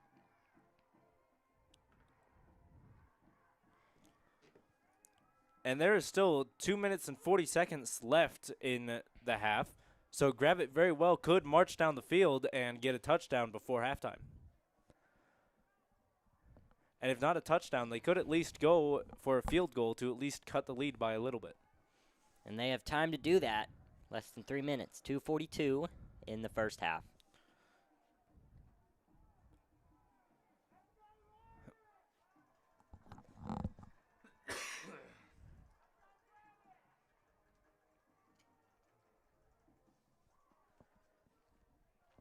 And Alberto Aguilar, for the second straight play, is going to kick it off.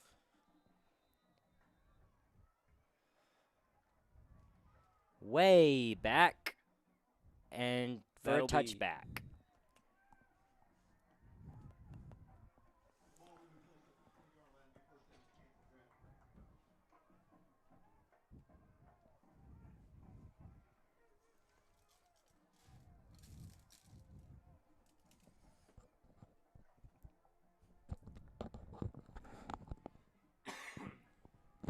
And this Gravette line offense will come back out there with Cameron Bedwell under center.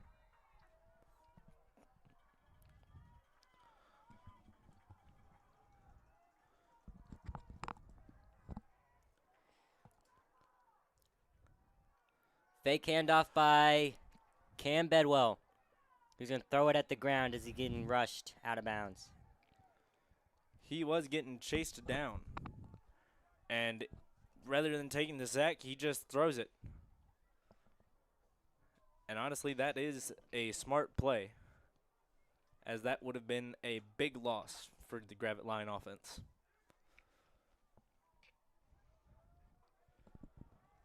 And a big momentum loss for them, too.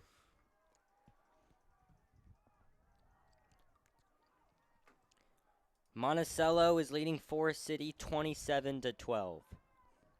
So not much competition out of that. And sack, looks like. And that is tough for this Gravette line offense.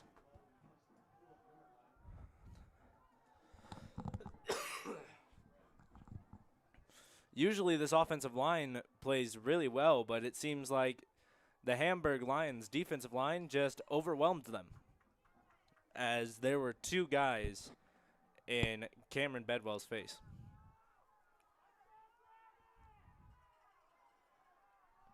Gabe Holmes in motion. Cameron Bedwell has it again. Handoff.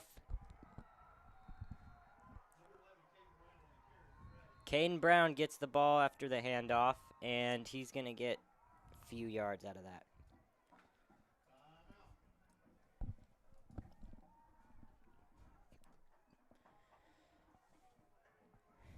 Timeout called on the 4th down and 17.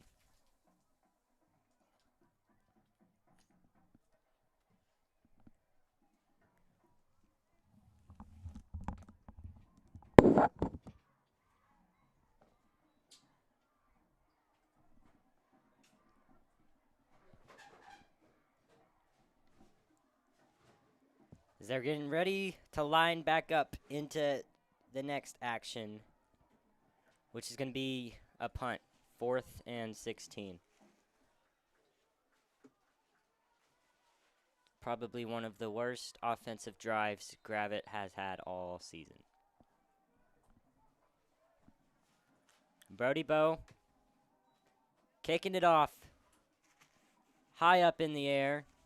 It's going to touch right inside the 40, inside the 50.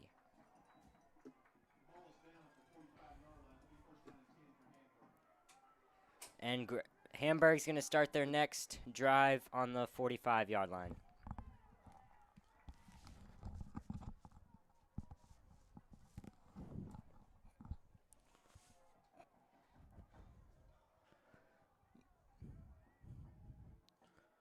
Arkadelphia is blowing out Ozark 43-6. 27-14 Pottsville over Malvern. Gentry leading DeWitt 21-12.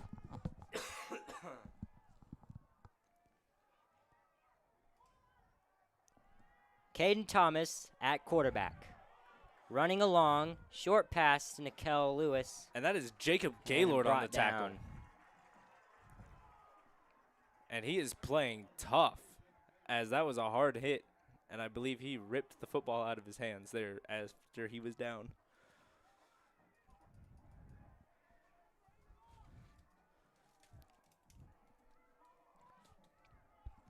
Honestly, I think this Gravette Lions defense is starting to get a little irritated.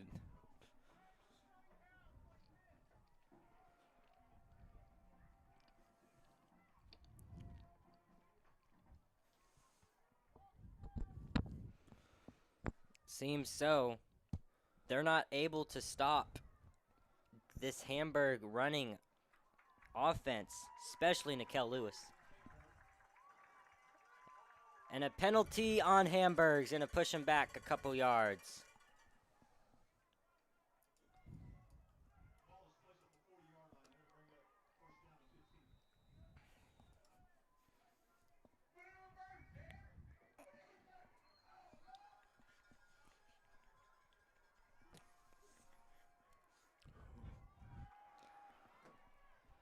Gets it. Almost picked off.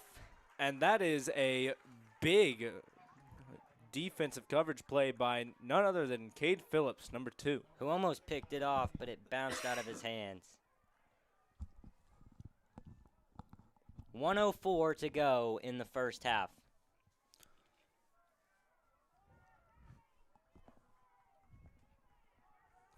Second down, 15. If Gravette can stop them on any drive, it can be this one. Caden Thomas getting chased. And that's Austin Sack. Wolf for the tackle. Austin Wolf sacks him. And he transferred in from Bentonville alongside his brother, Logan Wolf. And they have been key components to this Gravette Lion defense. And that was a huge play for Gravette. And third down and long. 3rd and 15 now.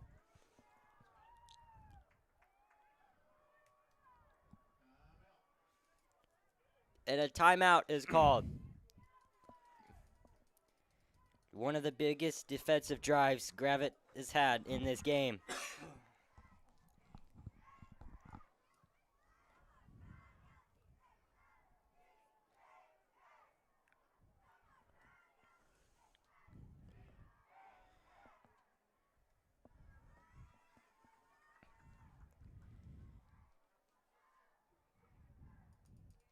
52 seconds to go in the first half.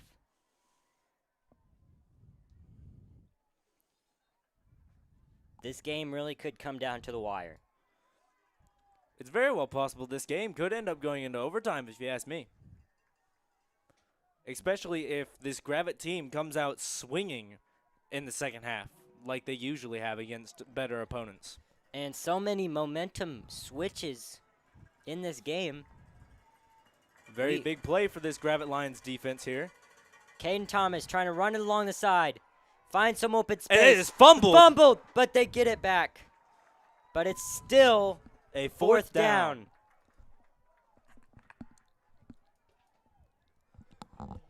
And they're switching out players. Going to bring out the punt unit. And the first successful defensive stop for Gravette tonight. That was a very huge sack from Austin Wolf there, number 3. That could be a game decider. If Gravette ends up winning this game, that will what switches the momentum. That play. I honestly absolutely would have to agree with you there, because just that play could completely change the momentum and give this offense the morale boost that they need to just come out of the second half swinging, or even use this 44 seconds that is left on the clock to go down and score. Gravette's going to get the ball. 44 seconds to go in the first half.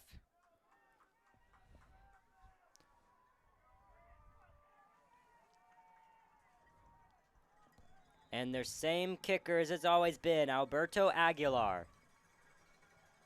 It'll be Cade Phillips back to return the kick for Gravette. Way up high. And Cade Phillips going to let it bounce back. And it will be down at the 10-yard line. What a kick by Alberto Aguilar. Sorry, excuse me. The ball will be down at the 9-yard line.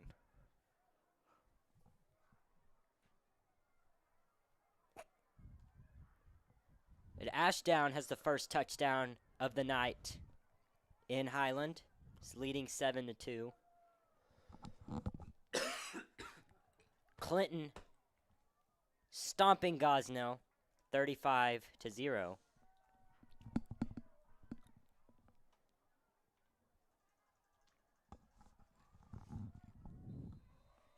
"31 seconds remaining in the first half.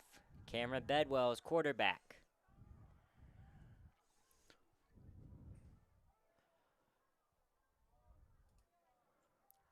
Jump catch to Eric Fote, who's running along the sideline, and he's going to get 4 or 5 yards out of that. It honestly looked like it was a little higher than what Cameron Bedwell was intending, and that's honestly something that I've noticed with a lot of his passes is he goes a little high on some of them. But the receiver's just able to get it as long as he jumps up high and get it, and catch it, which they've usually been able to do. Quarterback keeper to Cameron Bedwell, and he's able to get the first down. That's what they need. 22 seconds left on the clock. They probably won't be able to get it before halftime, as the clock is now running now.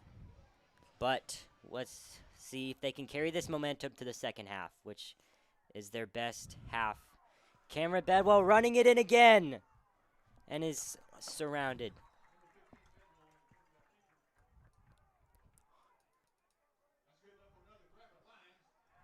Clock is stopped at the 6. And he will spike the football there to stop the clock. 4 seconds.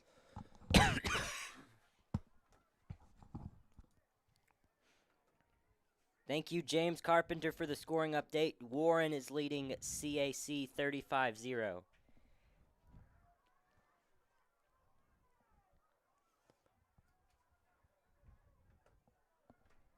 At half. Must add.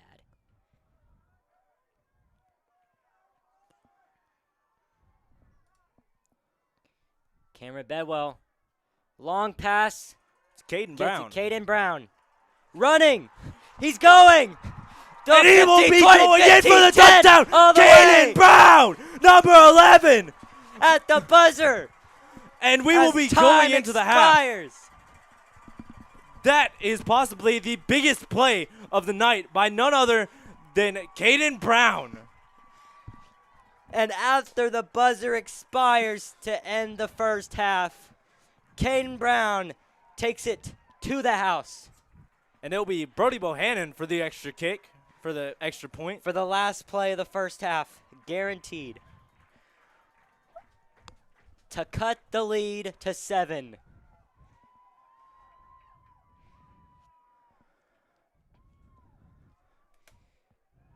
Straight down. And that'll be 21-14 at halftime for Hamburg. We'll see what happens for the second half and if Gravette can carry their momentum.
School Marching Band.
And we are back for the second half in about 30 seconds. Gravette really turned on the momentum there at the end, and Caden Brown with the rushing buzzer beater touchdown. 4 seconds left on the clock to cut it to 1 touchdown. And this game has been absolutely insane. So let's see how this second half will go and who will move on to play the winner of Forest City and Monticello, which Monticello is leading 27-18 according to Match Preps. Short kick.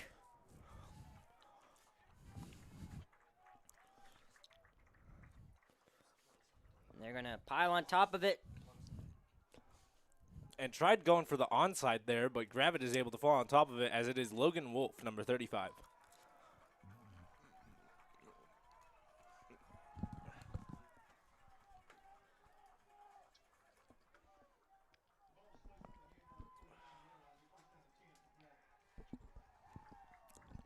"49 yards away from tying the game." Probably the biggest drive of the game. What a risky kick there to go off for just coming out of the half. Fake handoff. It gets to Caden Brown, who scored the last touchdown.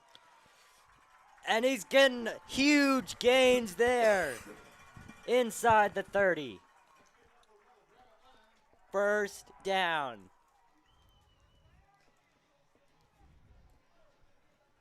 And Caden Brown, he has had a few really good plays on his last couple of touches here.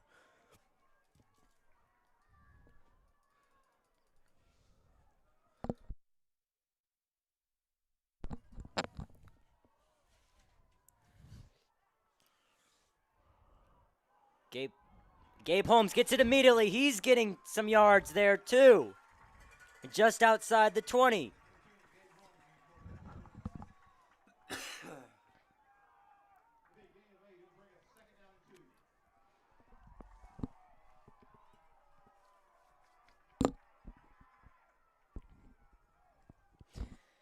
Gabe Holmes at quarterback, 22 yards away. Second down and 2. He's running along the outside. He finds some more open space, but a group of Hamburg Lions are able to meet up with him pretty quickly there.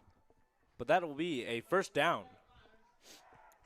And that almost guarantees him another 3 more plays on this drive.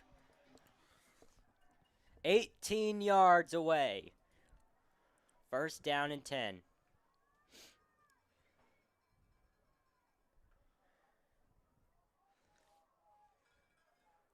Gabe Holmes will stay in at quarterback. He's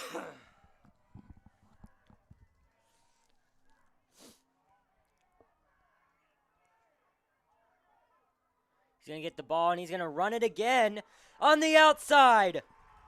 Getting more yards, and is just shy of the next touchdown.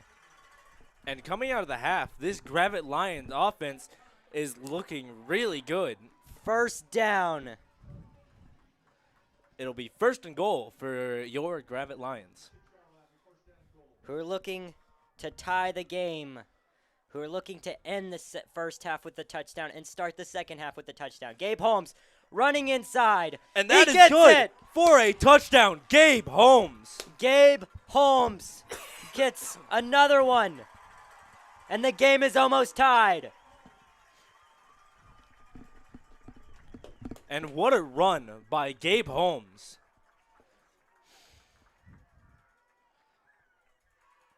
Brody Bohannon will be coming out for the extra point. Brody Bohannon has made every extra point tonight. This may be the most important. This is the most important. 1 perfect kick away from a tie game and an extraordinary comeback. He's been good at that all season. This is to tie the game.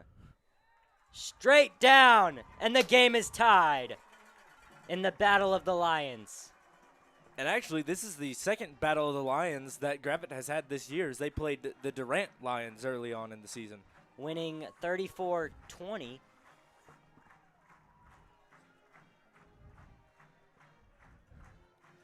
And this Gravette Lions defense will have to come up with yet another stop. Yes, 34-20. And the Gravette defense is going to need it here. Very, very crucial defensive drive. And if they stop it and get the ball back, they can get the lead. As Brody Bohannon and the Gravette Lions come out for the kickoff. And they're much more closer battle than their second round matchup in 2016, in which Hamburg won 42-10.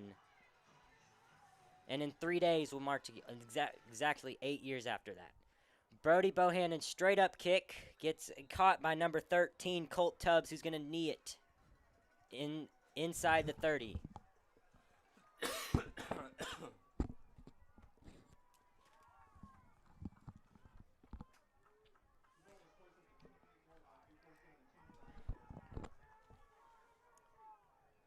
And honestly, I'm really curious as to what Coach Bo had said in the locker room to make that offense just so motivated to go down and score in roughly 2 minutes.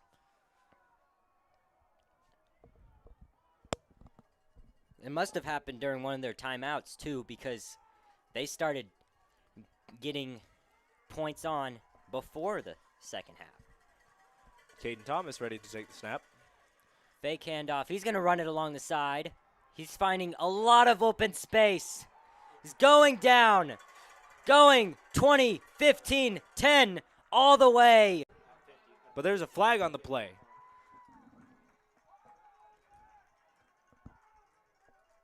But there is a flag.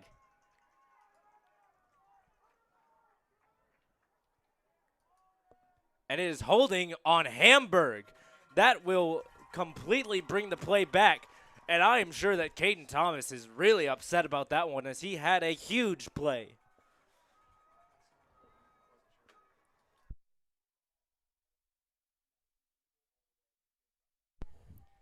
And narrow miss. Very lucky for Gravette there, as they avoided the defensive slip up. And it did not count. And Hamburg has even farther to go if they were to even try to do that again.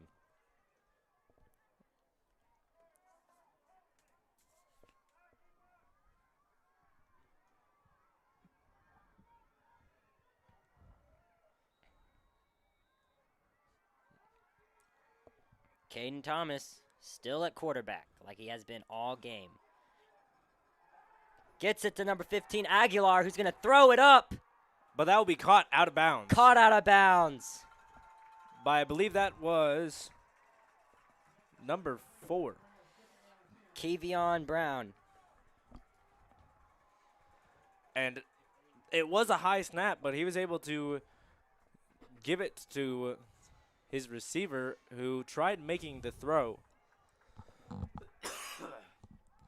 It'll now be 2nd down and 10 for the Hamburg Lions.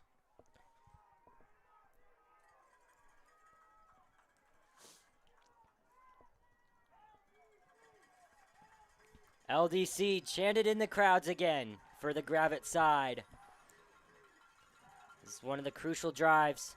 Hands it off to number 9, who's going all the way. That'll be Peyton Sellers, the senior. And a touchdown, and the lead has been brought right back to the Hamburg Lions with 9.5 to go in the third. And this game is going to be a shootout.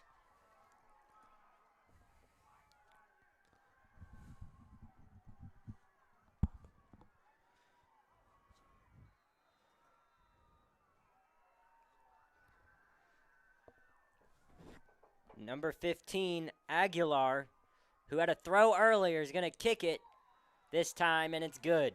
28-21 for the Hamburg Lions.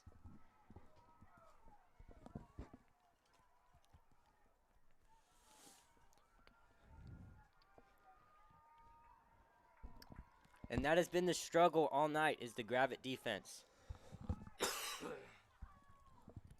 They had it locked in there at the end of the first half, but they had that one slip up. 2 runs allowed all the way, but the first one did not count. This is definitely going to be a tough game for the Gravette Lions, but I truly believe that they have what it takes to win this game. This is going to be very, very close and probably the most entertaining first-round matchup in the 4A, I would say. Aguilar ready to kick it off for the second straight play.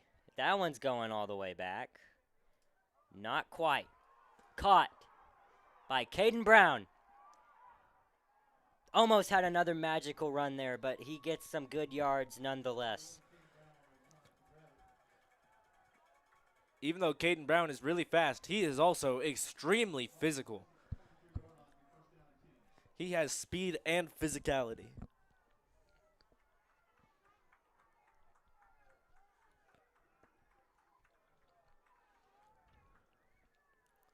And you can see the effort he puts into trying to get past all those players.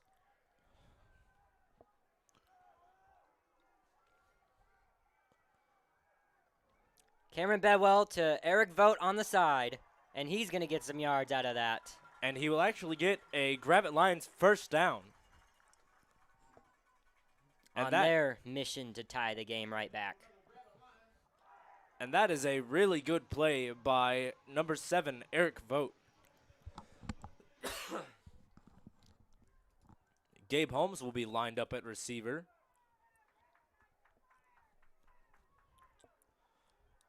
Cameron Bedwell, another pass to Eric Vogt, but is immediately brought down by the legs.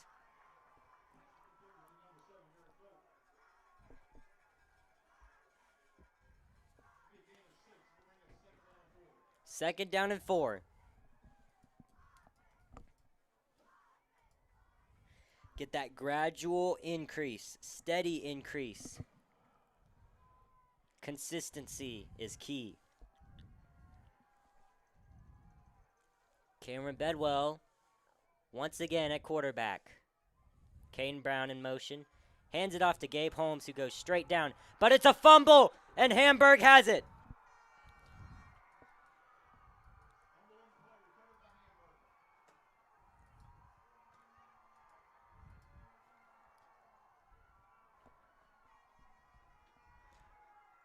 And that is definitely a tough one for the Gravette Lions here.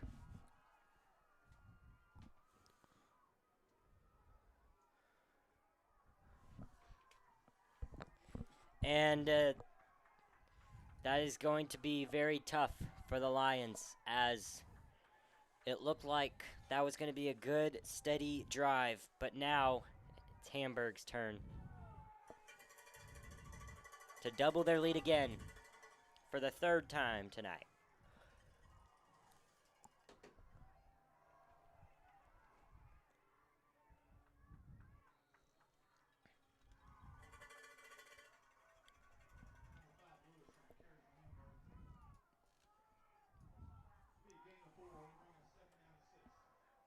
It'll be second down and 6 for the Hamburg Lions here, as that was a gain of 4.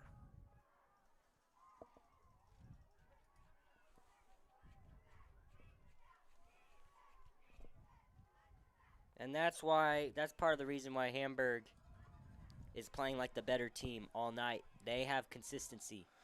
And that is Lewis on the carry, and he will get stopped by the Gravette Lion defense. And this is also an important drive for the Gravette defense.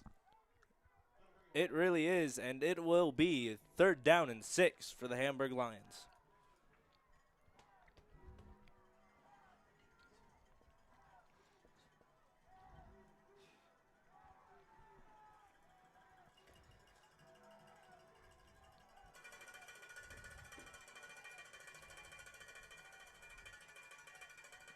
And a snap, it is handed off to Lewis, and he will get the first down.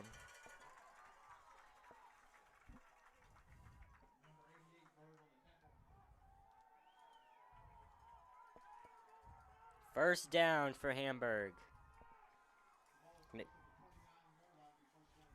Nikel Lewis Probably the MVP of the night for Hamburg. And it'll be first down and 10 for the Hamburg Lions.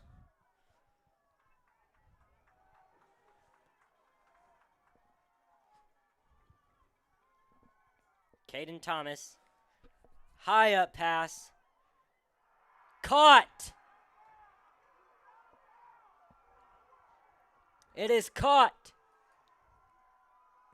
by number 4, Kayvon Brown. Truly sensational. 2 yards away from doubling it back up.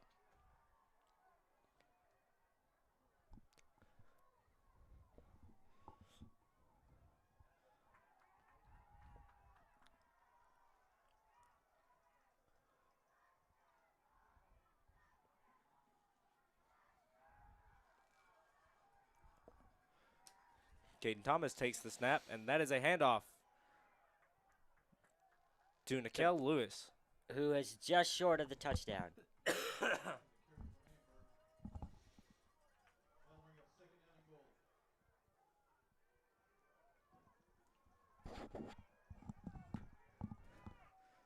And thank you to the people in the chat being supportive of the stream. We do try hard to bring the best quality that we can give, as we are a high school sponsored club.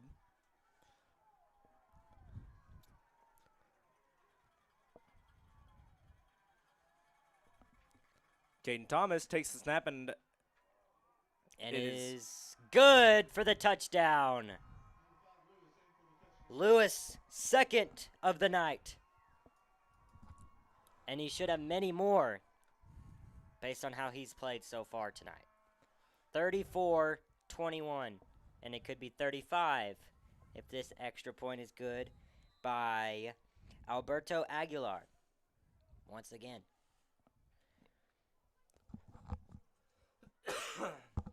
Straight down.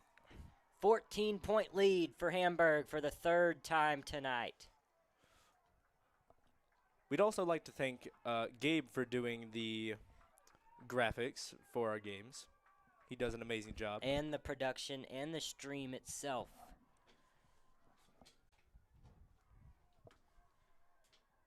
He's been our MVP of the season.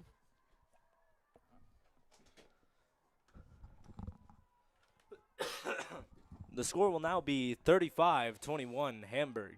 And we can only hope that Gravette comes back, or this will be the last game until next August.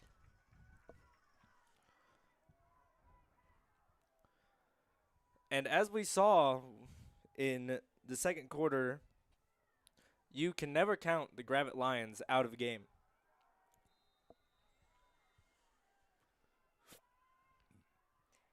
Onside kick attempt, and they get it back. My goodness.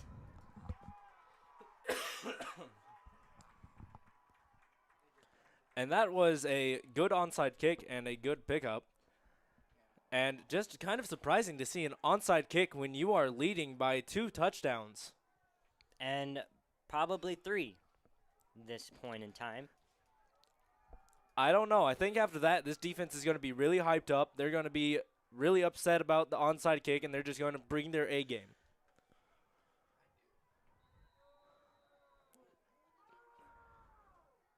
And the fans are very upset about the onside kick as Caden Thomas is ready to take the snap.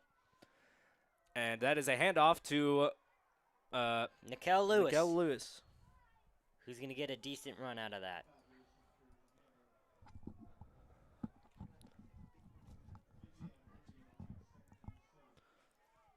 Second time they've pulled an onside kick this game. The first time was failed, but this time they were able to get on top of it.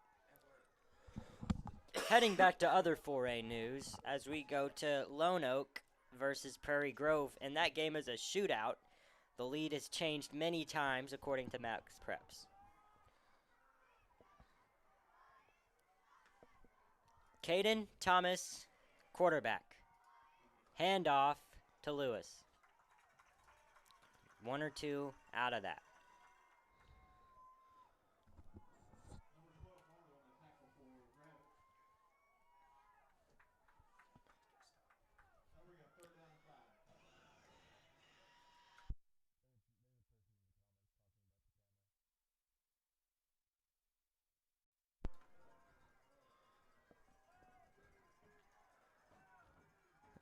It'll be 3rd down and 5 for the Hamburg Lions. Caden Thomas. He will keep it. He's going along the side, and he's going to he will be sacked. tackled. He's going to be tackled there. Less than 4 minutes to go. 4th down and 5, and they're going to punt it off. Gravette really needs this drive to go their way.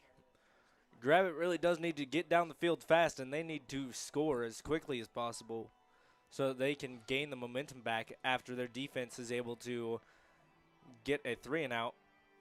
And it looks like they might fake.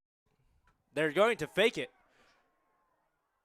And it will be good for a Hamburg Lions 1st down. And no one was expecting that. And the coaches on Gravette are calling it incomplete. They said it's incomplete. We may have another look at it as the refs are now gathered together. If that was incomplete, then that would be a huge play.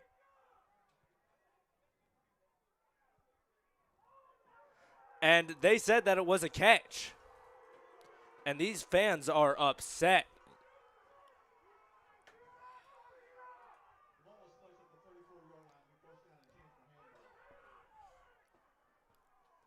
And Hamburg narrowly escaping a turnover there with a amazing trick play. I'm not 100% sure that I necessarily agree with that call, though.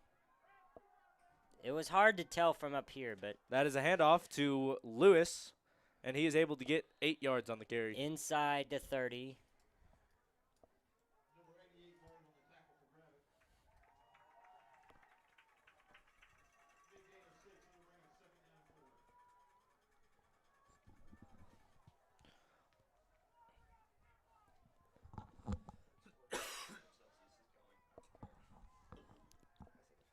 And that is a really tough one for this Gravette Lions defense. This defense is going to really need a turnover here as there's a flag thrown on the play. False start on Hamburg. And they're going to get pushed back a little bit. And even the smallest of penalties can lead to something huge. Because even though that was only a small penalty, that could really give this defense the momentum that they are needing. Now it is 2nd down and 10 for this Hamburg offense. That'll be a handoff to Lewis, who's cutting along the side, and he's going to get a gain of 9. pushed out of bounds there. But it's going to be It'll now be 3rd and 1. just short of the 1st down. Sorry, no. It was a gain of 7. It will be 3rd down and 3.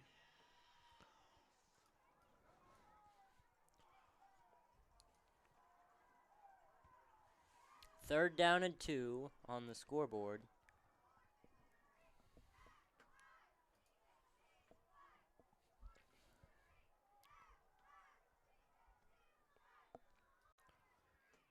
And a timeout will be called. Hamburg timeout. And I really thought Gravette was going to come out into the second half steamrolling, but it has been the complete opposite. Ever since their tying touchdown, they've hardly had the ball. Still, like I've been saying, do not count Gravette out. There are so many things that can happen in a football game. We have seen so many crazy things happen in the history of football.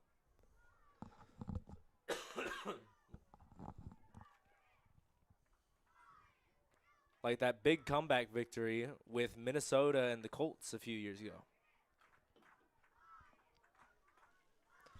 And, of course, this is a lot different than the NFL. But in football, anything can happen.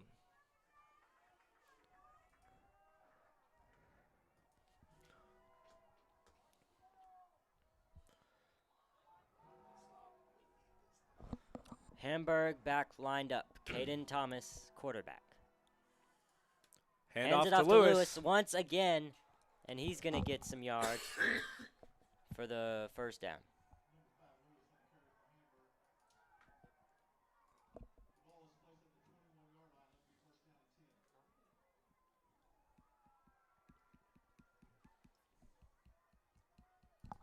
That will now be first down and 10 for the Hamburg Lions.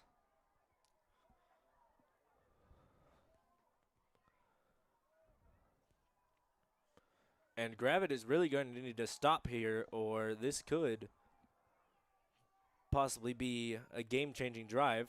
And Caden Thomas will again High up and is broken up by Cade Phillips, number 2.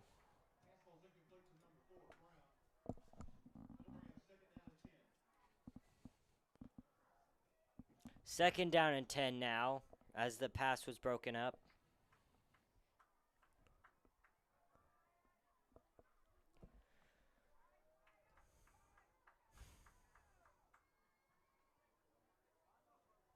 Gravette desperately needing a stop here. Less than a minute to go in the third quarter. Handoff to Lewis. No, handoff to number 9, Peyton Sellers. And he's going to get brought down. He's going to get brought down pretty quickly there.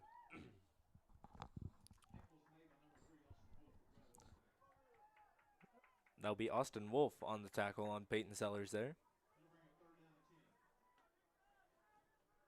Third down and 10 now.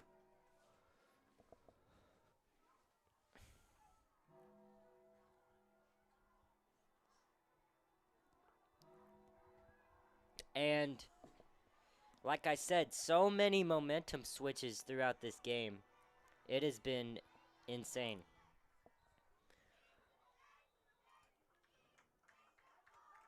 And a whistle right as the play starts.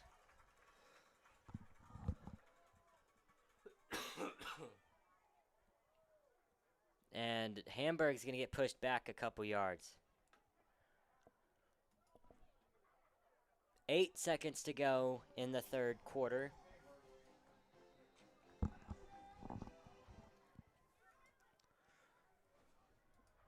Just inside the 30, gets it on the 26-yard line is where this next play is going to take place. And the third quarter comes to an end. Hamburg 35, Gravette 21. Let's see what happens in this final quarter. It's very well possible that Gravette will try to send this one into overtime. That may very well happen. They have 12 minutes to do something here, and this defensive drive the last couple plays hasn't gotten Hamburg anywhere, and it's a 3rd and 15 play to start this final quarter. And the final quarter for the season for one of these two teams.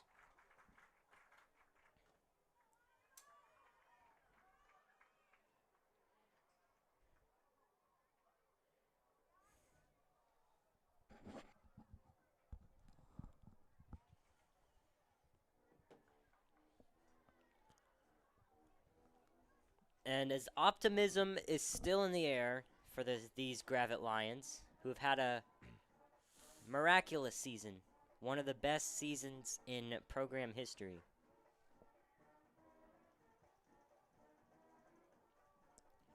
And the superior senior talent who is hoping these last 12 minutes aren't their last in their high school careers.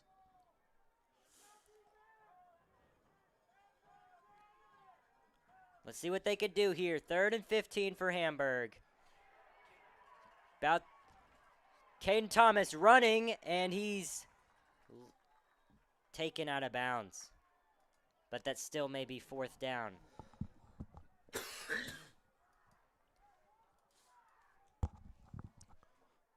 Will be 4th down and 10 as they bring out the field goal unit. 4th down and 9.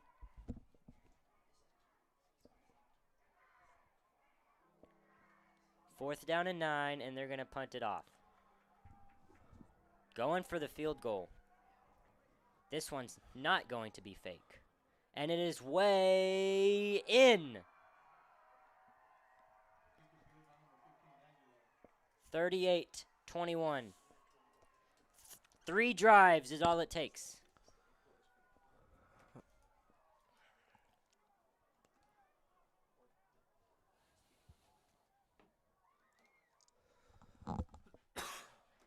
They need 3 drives.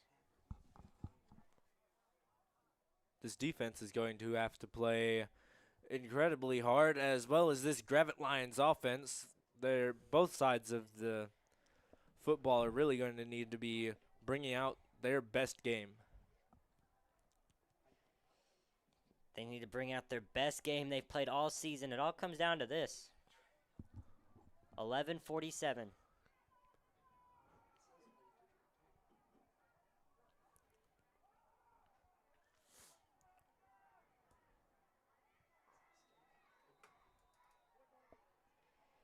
And 15 for the kickoff.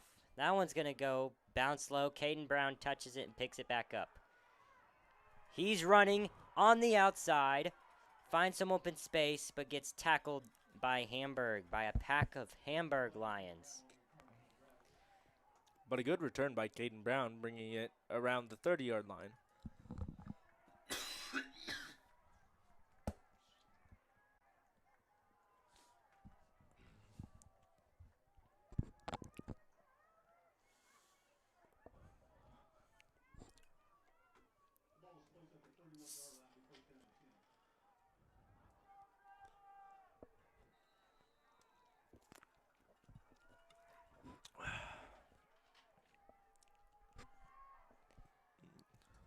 Cameron Bedwell's quarterback.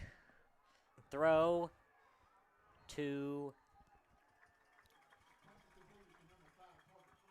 Carter Flint, number 5. And that is Carter's first touch in the game.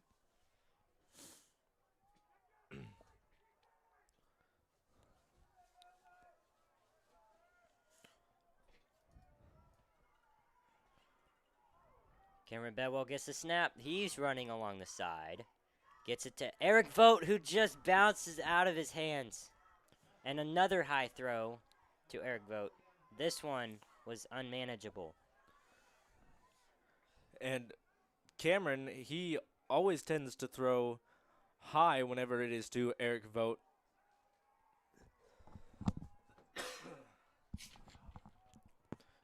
It'll be 3rd down and 4 for the Gravette Lions.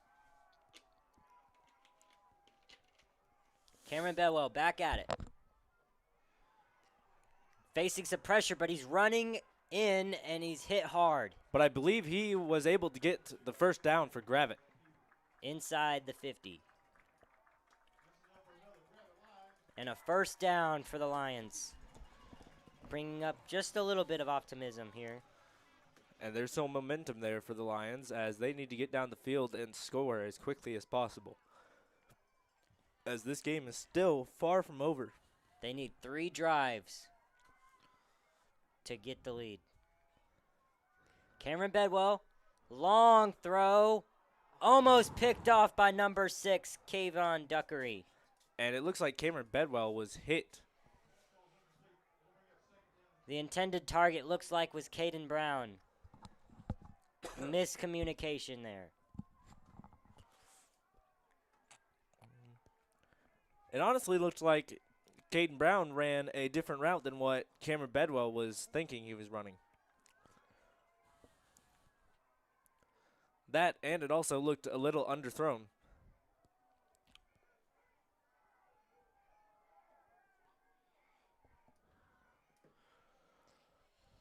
Fake handoff, Cameron Bedwell, and is taken down after gain of 4.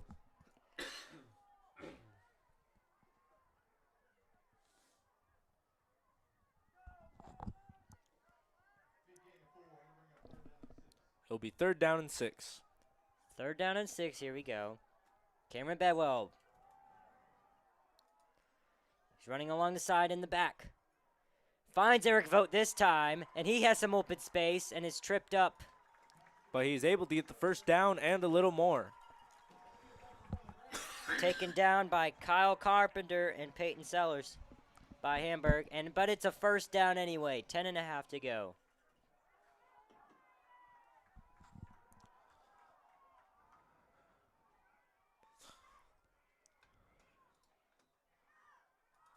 And the whistle's blown right as the play is started.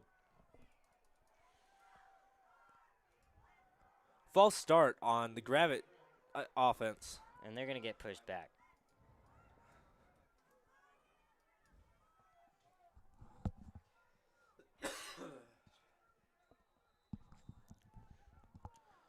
And that is definitely a tough penalty there, trying to guess the snap. Looks like running trips to the left side. Cameron Bedwell finds J.D. Beam, who's running along the left side. Lowers his shoulder and delivers a big hit to number 6. Gets inside the 35.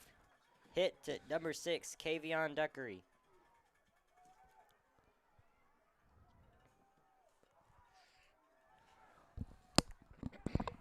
Cameron Bedwell has it again. That pass is thrown That is to caught. Carter Flint. Number 9, Gage Botorf.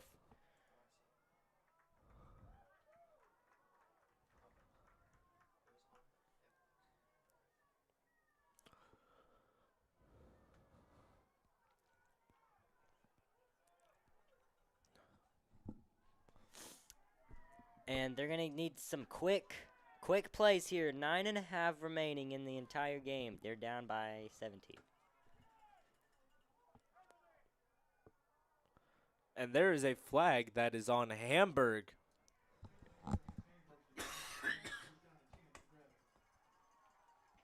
First down and 10 on the 44. No. 29. 28. Cameron Bedwell. Straight pass. Almost picked off. Caden Brown almost had it. That was some really good coverage there by Hamburg. Second down and 10.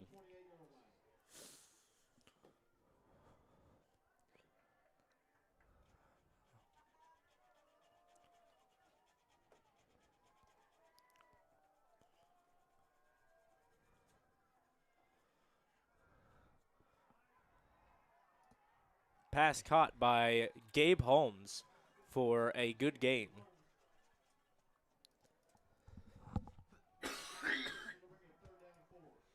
Third down and 4. 9 minutes remaining in the game.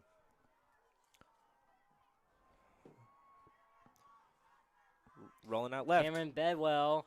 And it's Intercepted. picked off by number 6, Kavion Duckery, who's had a couple great plays himself this half, and he's going to run out of bounds with it. And that will probably do it. 8:48 remaining.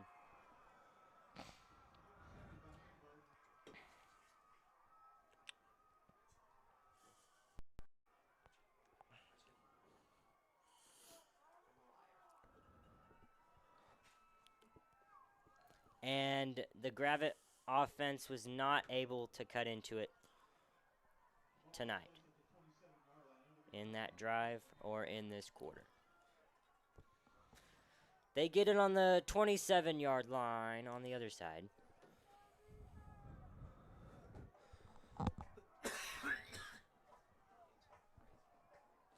Caden Thomas hands it off to Lewis once again. He has a pack of lions on top of him.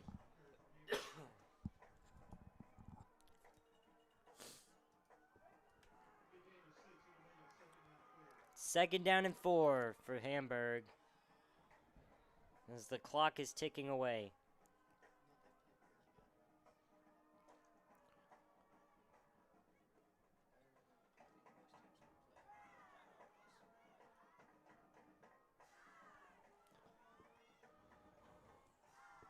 Now they're going to get lined up to start the next drive, the next play here. The 33-yard line. Handoff to Lewis. And he's going to get some yards there. Just inside the 40. That is good enough for a Hamburg first down. Less than 8 minutes to go.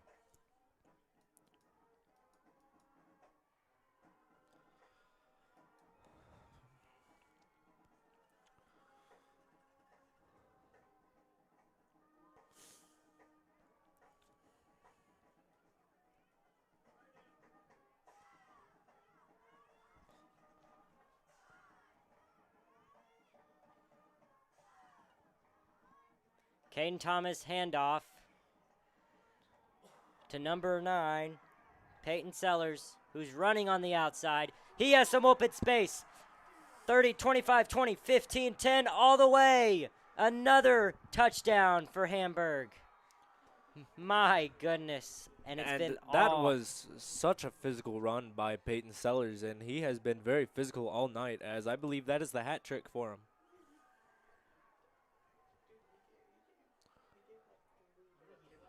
But there's a flag on the play.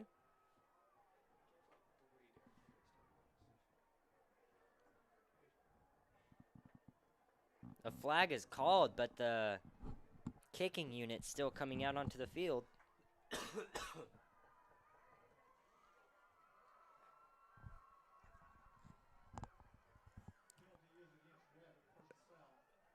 Penalty against Gravette. The touchdown run is going to count. 7:10 left in the Gravette season, as Aguilar puts yet another point on the board. 45-21, 24-point lead. And Hamburg has really outplayed Gravette throughout this game, especially offensively. I honestly also believe that Hamburg does play in a bit of a tougher division than we do, as they have to play DeWitt and Warren, Central, and Stuttgart. In the 4A8 division. They definitely play in a much tougher, Probably the toughest division in the entire 4A, I'd say. as about the best teams in our conference is Prairie Grove and Elkins. And Gentry has also been really good this year.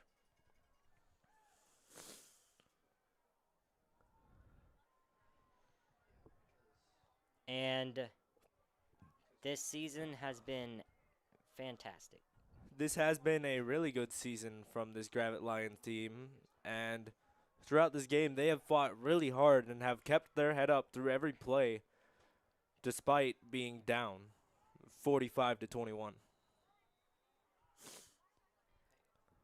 And it looks they're going to kick it back inside the field goal touchback.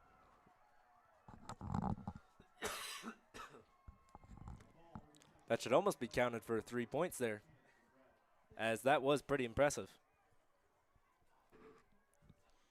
And looks like Hamburg is ready for a 4A8 division rivalry in the second round, as Monticello is leading Forest City 41-18 according to Max Preps, and which of course Hamburg and Monticello are in both in 4A8. So they've played each other before this season, so it's going to be interesting to see on the rematch. And that is complete from Cameron Bedwell to number 20, J.D. Beam. And when they met on September 27th, Monticello won 35-32.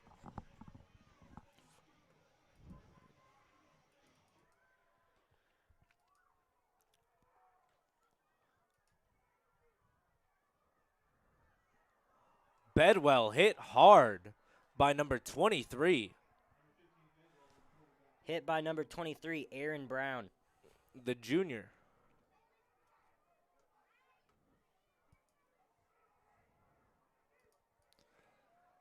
And it'll be second down.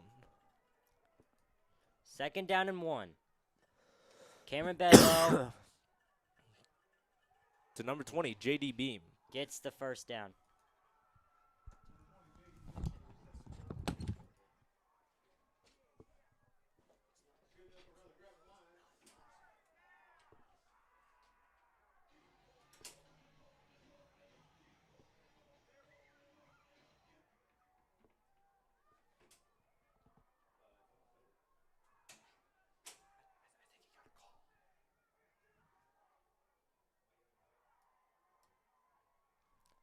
Gabe Holmes, lateral to J.D. Beam, who's getting pressured on the left side. He's pushing through, but he gets tackled inside around the 45. 6 minutes remaining.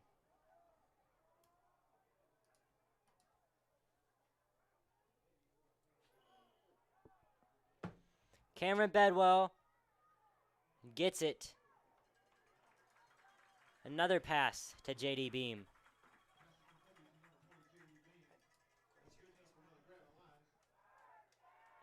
And a first down. 5:48.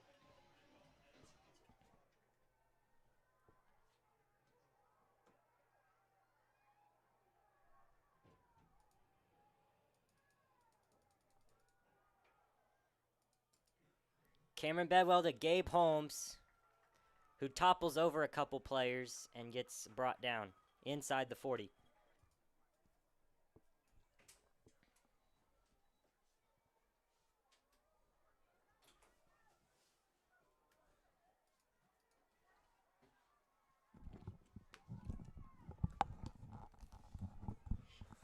Cameron Bedwell finds Gabe Holmes again and is immediately brought down.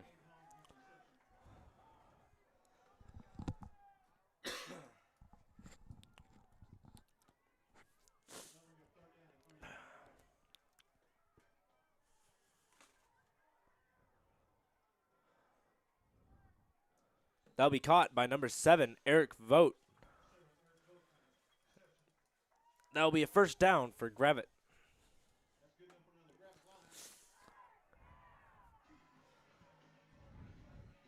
And even though it does look like Gravette will end up losing this one, they have played really hard. They have kept their head up through every single play and every single drive, and I'd like to say that I'm so proud of this team. And all the seniors that are going away after this year, they have contributed so much to this team. Cameron Bedwell, a hail up, and it's picked off again at the end zone. Picked off, but there's a flag on the play. So there's a chance that this pick will not even count. But he's going all the way. Looks like almost a pick six, but he's pushed out of bounds. But I wonder what the flag is.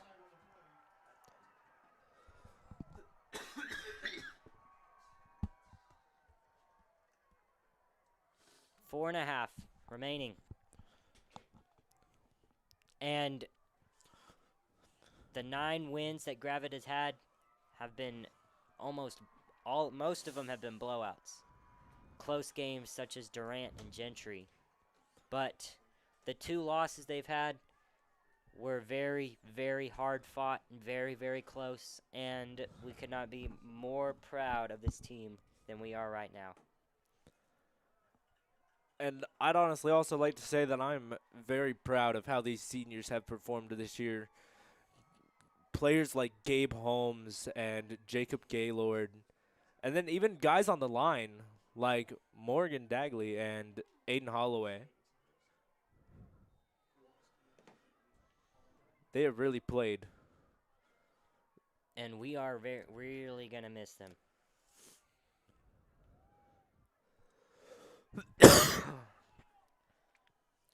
Number 4, looking for some open space on the right side, but is brought down.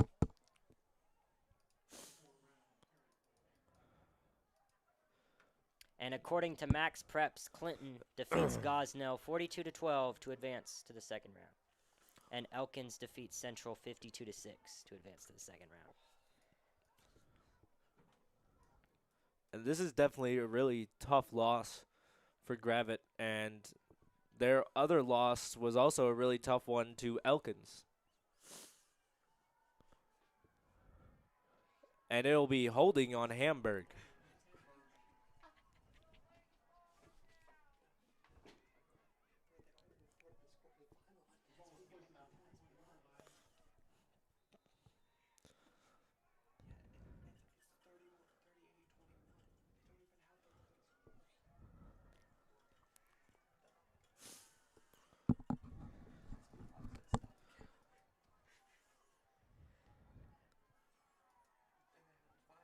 And they've had a good start to the second half, but it's been all Hamburg from there. Number 5, Nikel Lewis tripped up after getting the ball.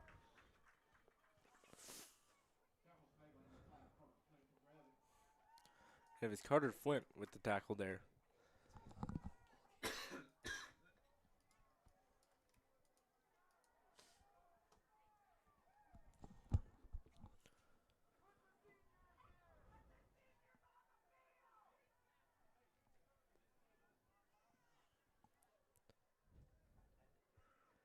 And fans are Wanting all the seniors on the field as they are playing their last 3.5 minutes in their high school careers.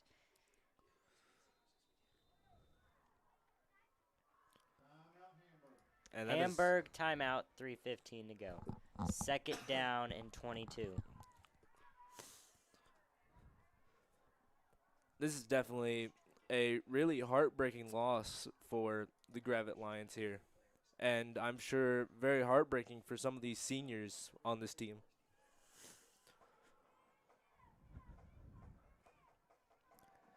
And just this Gravette team has played really hard.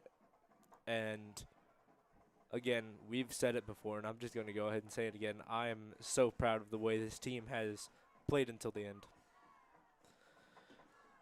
And they've been like this all season. They really have, but they just met Hamburg and just weren't able to get a whole lot going.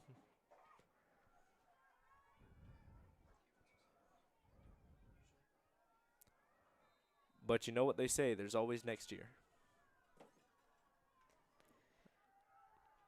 And next year's our last year, so let's hope they can do the same regular season.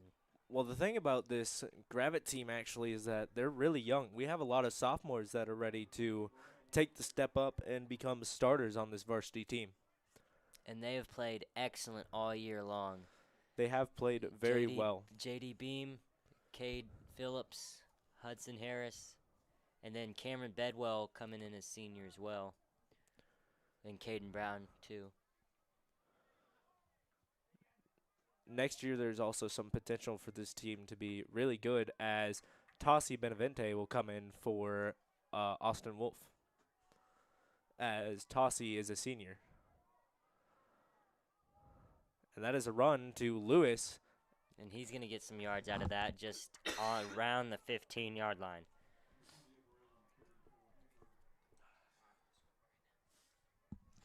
And That will be 4th down for the Hamburg Lions.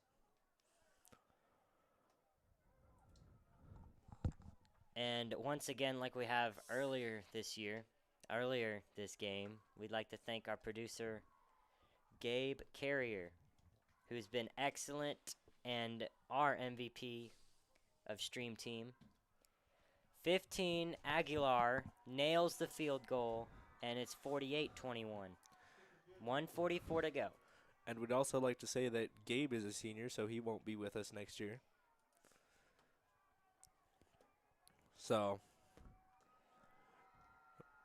we'd really like to thank him for all the things that he's done for the Stream Team this year and past years.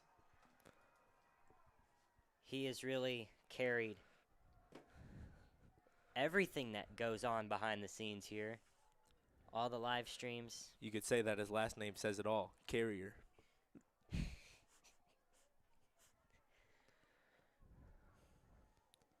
And senior football players, Gabe Holmes,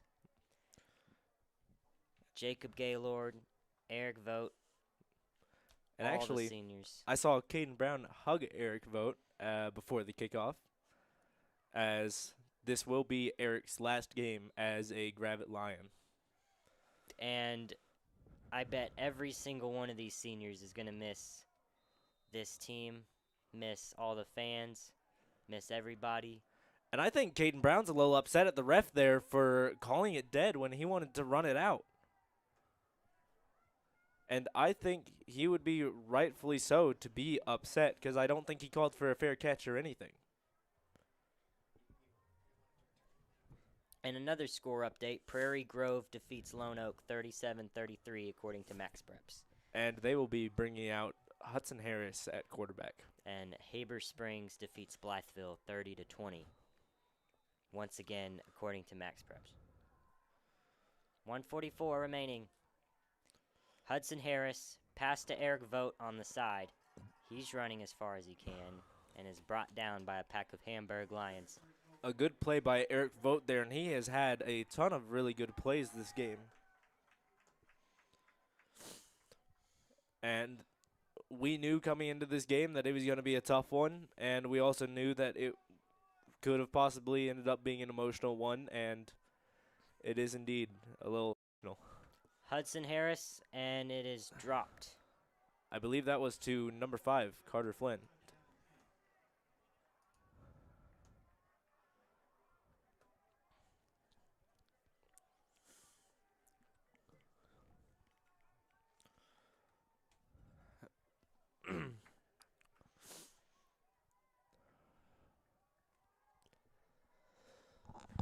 $1:24 to go.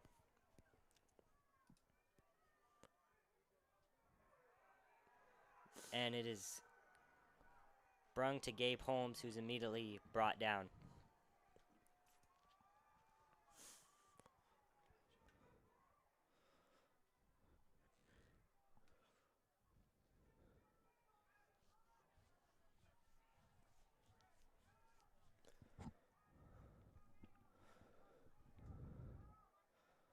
The time is ticking, less than a minute to go. Hudson Harris finds Caden Brown and goes out between the 45 and the 50. But he will have a first down.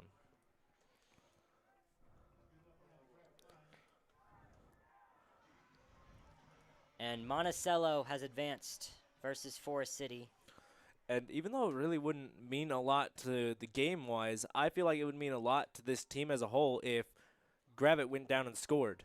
Caden Brown carrying it around. And he will be down at the 30-yard line with 45 seconds left on the clock.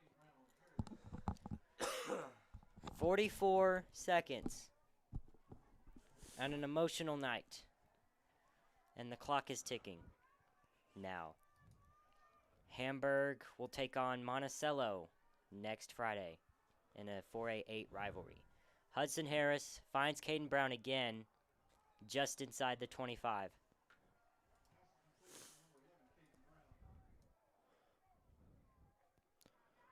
It'll be second down and 1.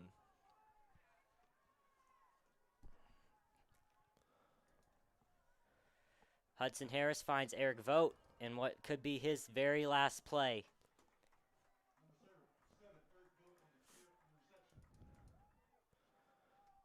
And again, I just feel like it would mean so much to these seniors if they could go down and score just one last time. With 8, and the clock is ticking. And The Hudson time- Harris will spike it, but there's a flag on the play.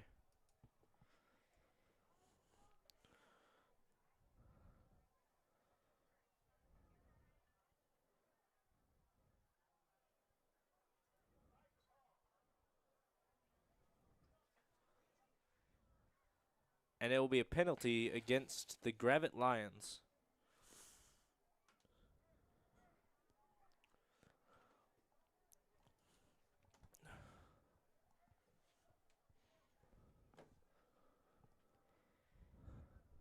And this will probably be the very last play of the 2024 Gravette Lions season. Hudson Harris on the snap, fake handoff to Gabe Holmes. Finds Eric Vogt. And that is will caught score. by Eric Vogt, the senior. That will possibly be, that will be his last ever play as a Gravette Lion. And it is a touchdown. And they will What be, a way to end your high school career. They will also be bringing out the senior kicker, Liam McGuire, to kick the extra point. For his very last kick. Unless they're able to kick it off again. And again, just even though it didn't mean much to the game, I'm sure that score meant so much to the seniors, and that it went to Eric Vogt, I'm sure that means so much to him to be able to score his last points as a Gravette Lion. Liam McGuire. And it is Straight good. down the middle. His last kick. Last extra point. And a really emotional game here. It was a fight, and Hamburg was just able to outplay Gravette in the run game, and I wish them the best of luck throughout the playoffs. And that is going to be the game. Again, thank you everyone for the support on these streams. Thank you for such an amazing year. And we couldn't have done it without any of you. And we're going to thank Gabe Carrier one last time as our producer, as he's gone next year. Final score, Hamburg 48, Gravette 28. Hamburg will take on Monticello in round number 2. Thank you everyone.